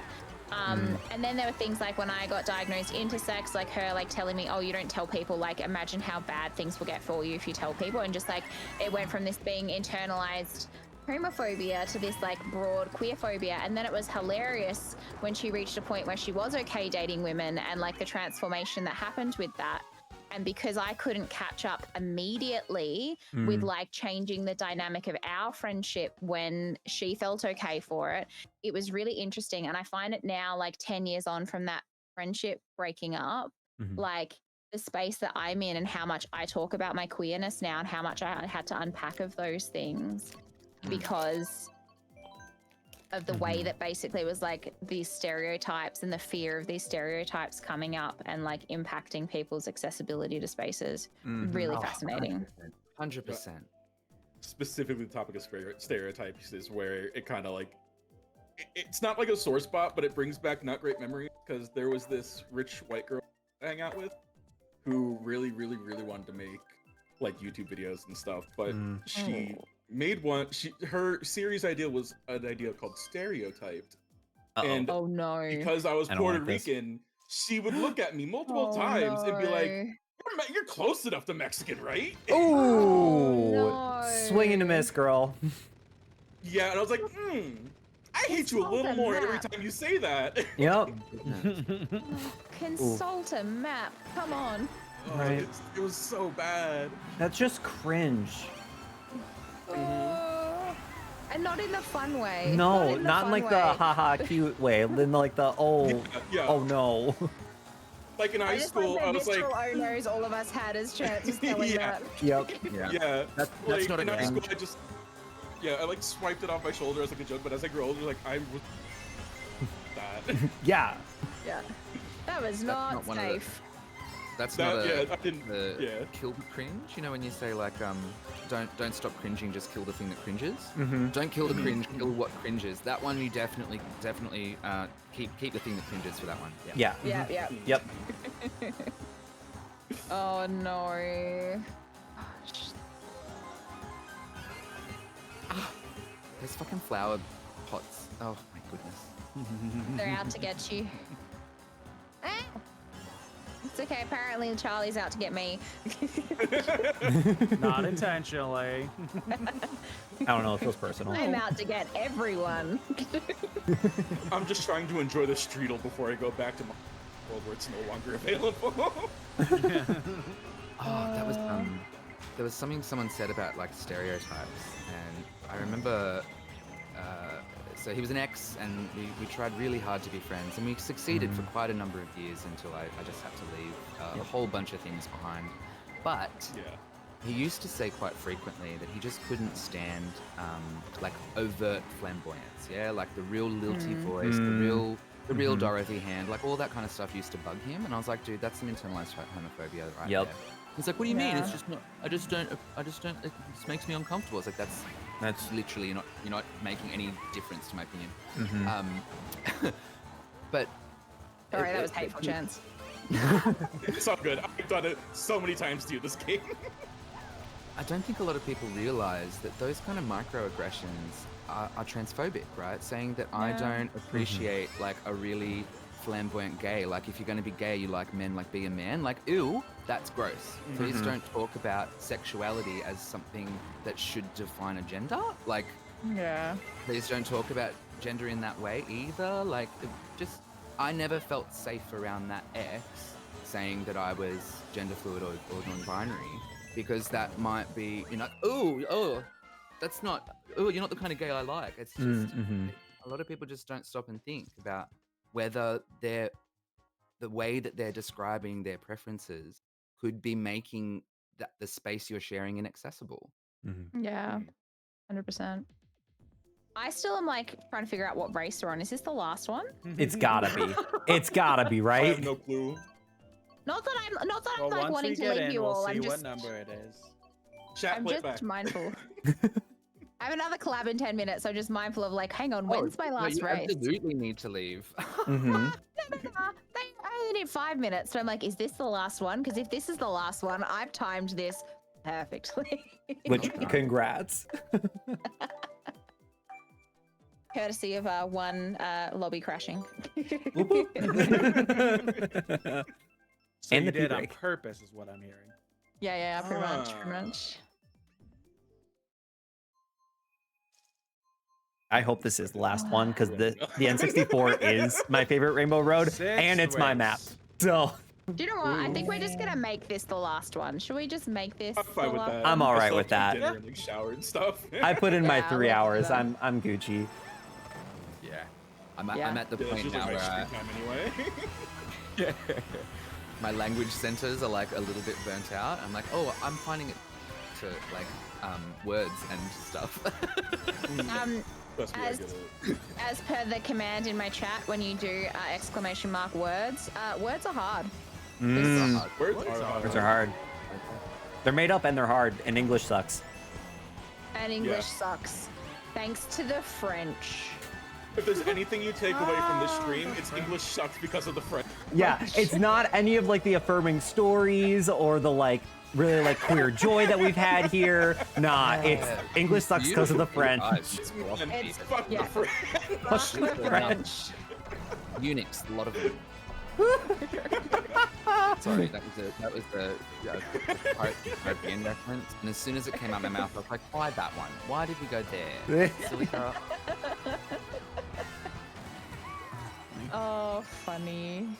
I'm actually really glad we finished on this race. This is my favorite Rainbow Road because it's Wii. This is in Also, 64, train- isn't it? The train's just a fun ride. This is The train is This is when great. Charlie used to bully me all the time in middle school, high school. Yeah. it was funny. There's something like I didn't really play the N64 version of Mario Kart, but this Rainbow Road soundtrack sounds nostalgic to me, even though I have no nostalgia for it. I think that's one thing that Nintendo does really well, is even if you didn't grow up playing a certain game series, they can make you like nostalgic just with the soundtrack. Oh yeah. Yep. That was a flawless run for me. And I have not seen had the new Rainbow boombox Road to get yet, rid of the blue shell at the but I'm end, very which is excited. just like chef's kiss. I actually Perfect. made it over the finish line before the finish thing came up on that one. Congrats! go. You did it! Yeah. Perfect spot to end on, I think. I think that was I like agree. the symmetry coming together. Indeed. Stunning. Thank you all Thank- so much. This has been an incredibly Thank good you. time. Yes. It's been great. I It's do. been I will really peel back wonderful. some of the curtain, but I appreciate, and I'm gonna put all of us on blast. I appreciate that, like, we had a whole conversation being like, yeah, we want to have this like lighthearted. We don't want to get like too serious, and then we all immediately dive into like our most personal stories in this like really awesome way. But I in think no it's- way did it framed it make us nicely. feel uncomfortable. I did not feel Yeah. uncomfortable. Like, No. that's what I was more getting at. Yeah. But I think it is lighthearted. Like it's. I think it's. Look, it's not. There's. I think there's bits of it that like there's a certain heaviness you can veer to, but I still think it's lighthearted in that you leave it and like your heart feels very full and light. Yes. It's community. Because it's like. It's community, and I love. So I had someone come into my stream earlier, go, "Wow, you always talk about like the deep stuff," and I'm like, "But I think when you get like queer people in a room and you're just hanging out and like doing something silly like Mario Kart, your brain goes into that space of I feel really safe to share, and that's Mhm. beautiful. I think. Especially because of the fact it's Pride Month. Like this is stuff that like Yeah. it's good to talk about, to kind of Yeah. like understand Yeah. why we're here in the first place and stuff like that. Mm-hmm. And for all the Exactly. people with, it's not deep. This is just how we're talking about our lives. Like, it's nothing Exactly. controversial. Yeah, between this is us. Yeah, this is our Exactly. lives. Exactly. Which is Exactly. valid, So, exactly. yeah. Can Well, I thank ask a you quick so much. question? Yeah, go for With it. the Discord stream kit, if that's a source, does that bring the sound with it? It does. Oh my god, so if I go like this, oh my god, quickly have a quick little look at my stream real quick. I'm not gonna have time because I've got to duck off. Oh, absolutely you do. but- Absolutely. Yep, you go. We got this. We'll close out. But I'm Yeah, also yeah, just yeah, going to we- quickly send the two of you that I sent that stream thing. You just log into Discord via the link I just sent you, and you can like generate your own because that'll only show for this voice chat right now. But you can just like you can facilitate it for any voice chat you join, pretty Ah. much. So, You're a saint. Nice. Thank you. all right, have Thanks, fun. Bye, everyone. Thanks for Bye, hosting. V. Bye. Bye. I just really wanted was you guys that? to see that I've got what I call an interview room, and I've actually got it set up. It looks like you're in the interview room with me. Oh, now hold on a second. Let's see if my it's so cute. my little GPU can handle that. I can pop into your bad boy stream here.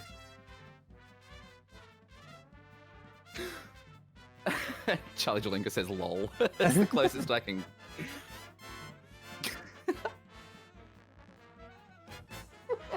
But whenever I talk, there's another me. I need to see. Yeah. Oh, that's so funny. But yeah, no, that was really. Oh, I fun, love and it. I think framing it as lighthearted while still like having.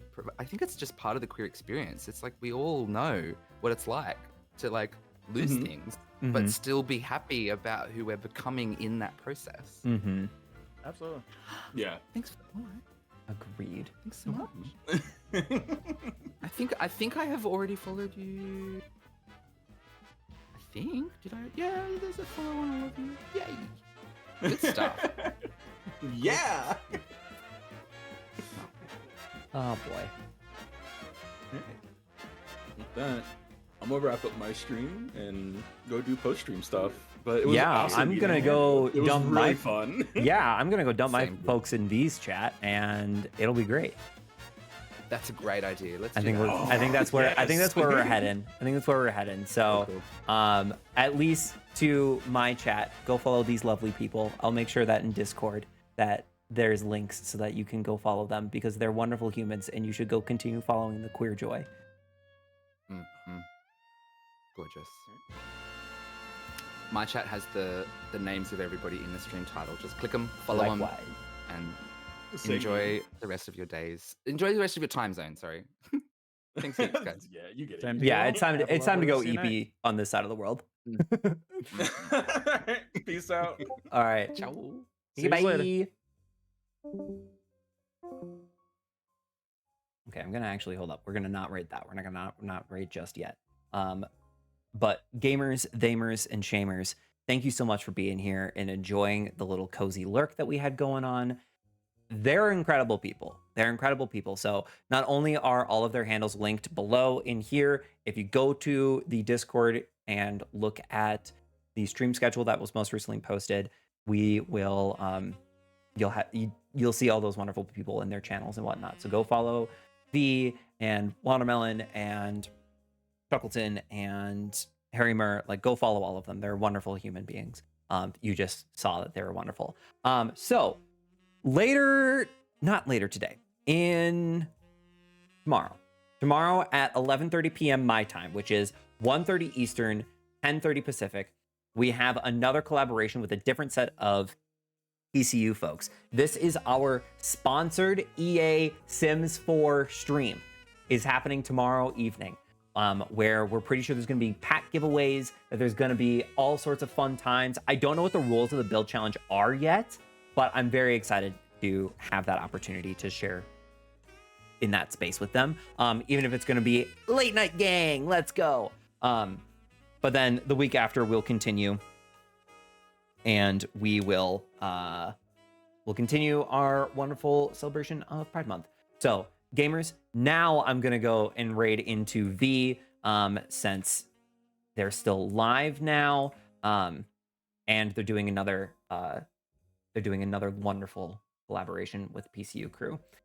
So as always, those are our 2 raid messages. Either hit them with a dino dance or, you know, use one of the subscribed emotes that you have. But that is going to be it for me tonight. Thank you so much for being here. I hope these were the vibes that you were looking for as you continue on with your day, your night, whatever else you got going on. I will see you tomorrow for Sims 4 sponsored stream from EA.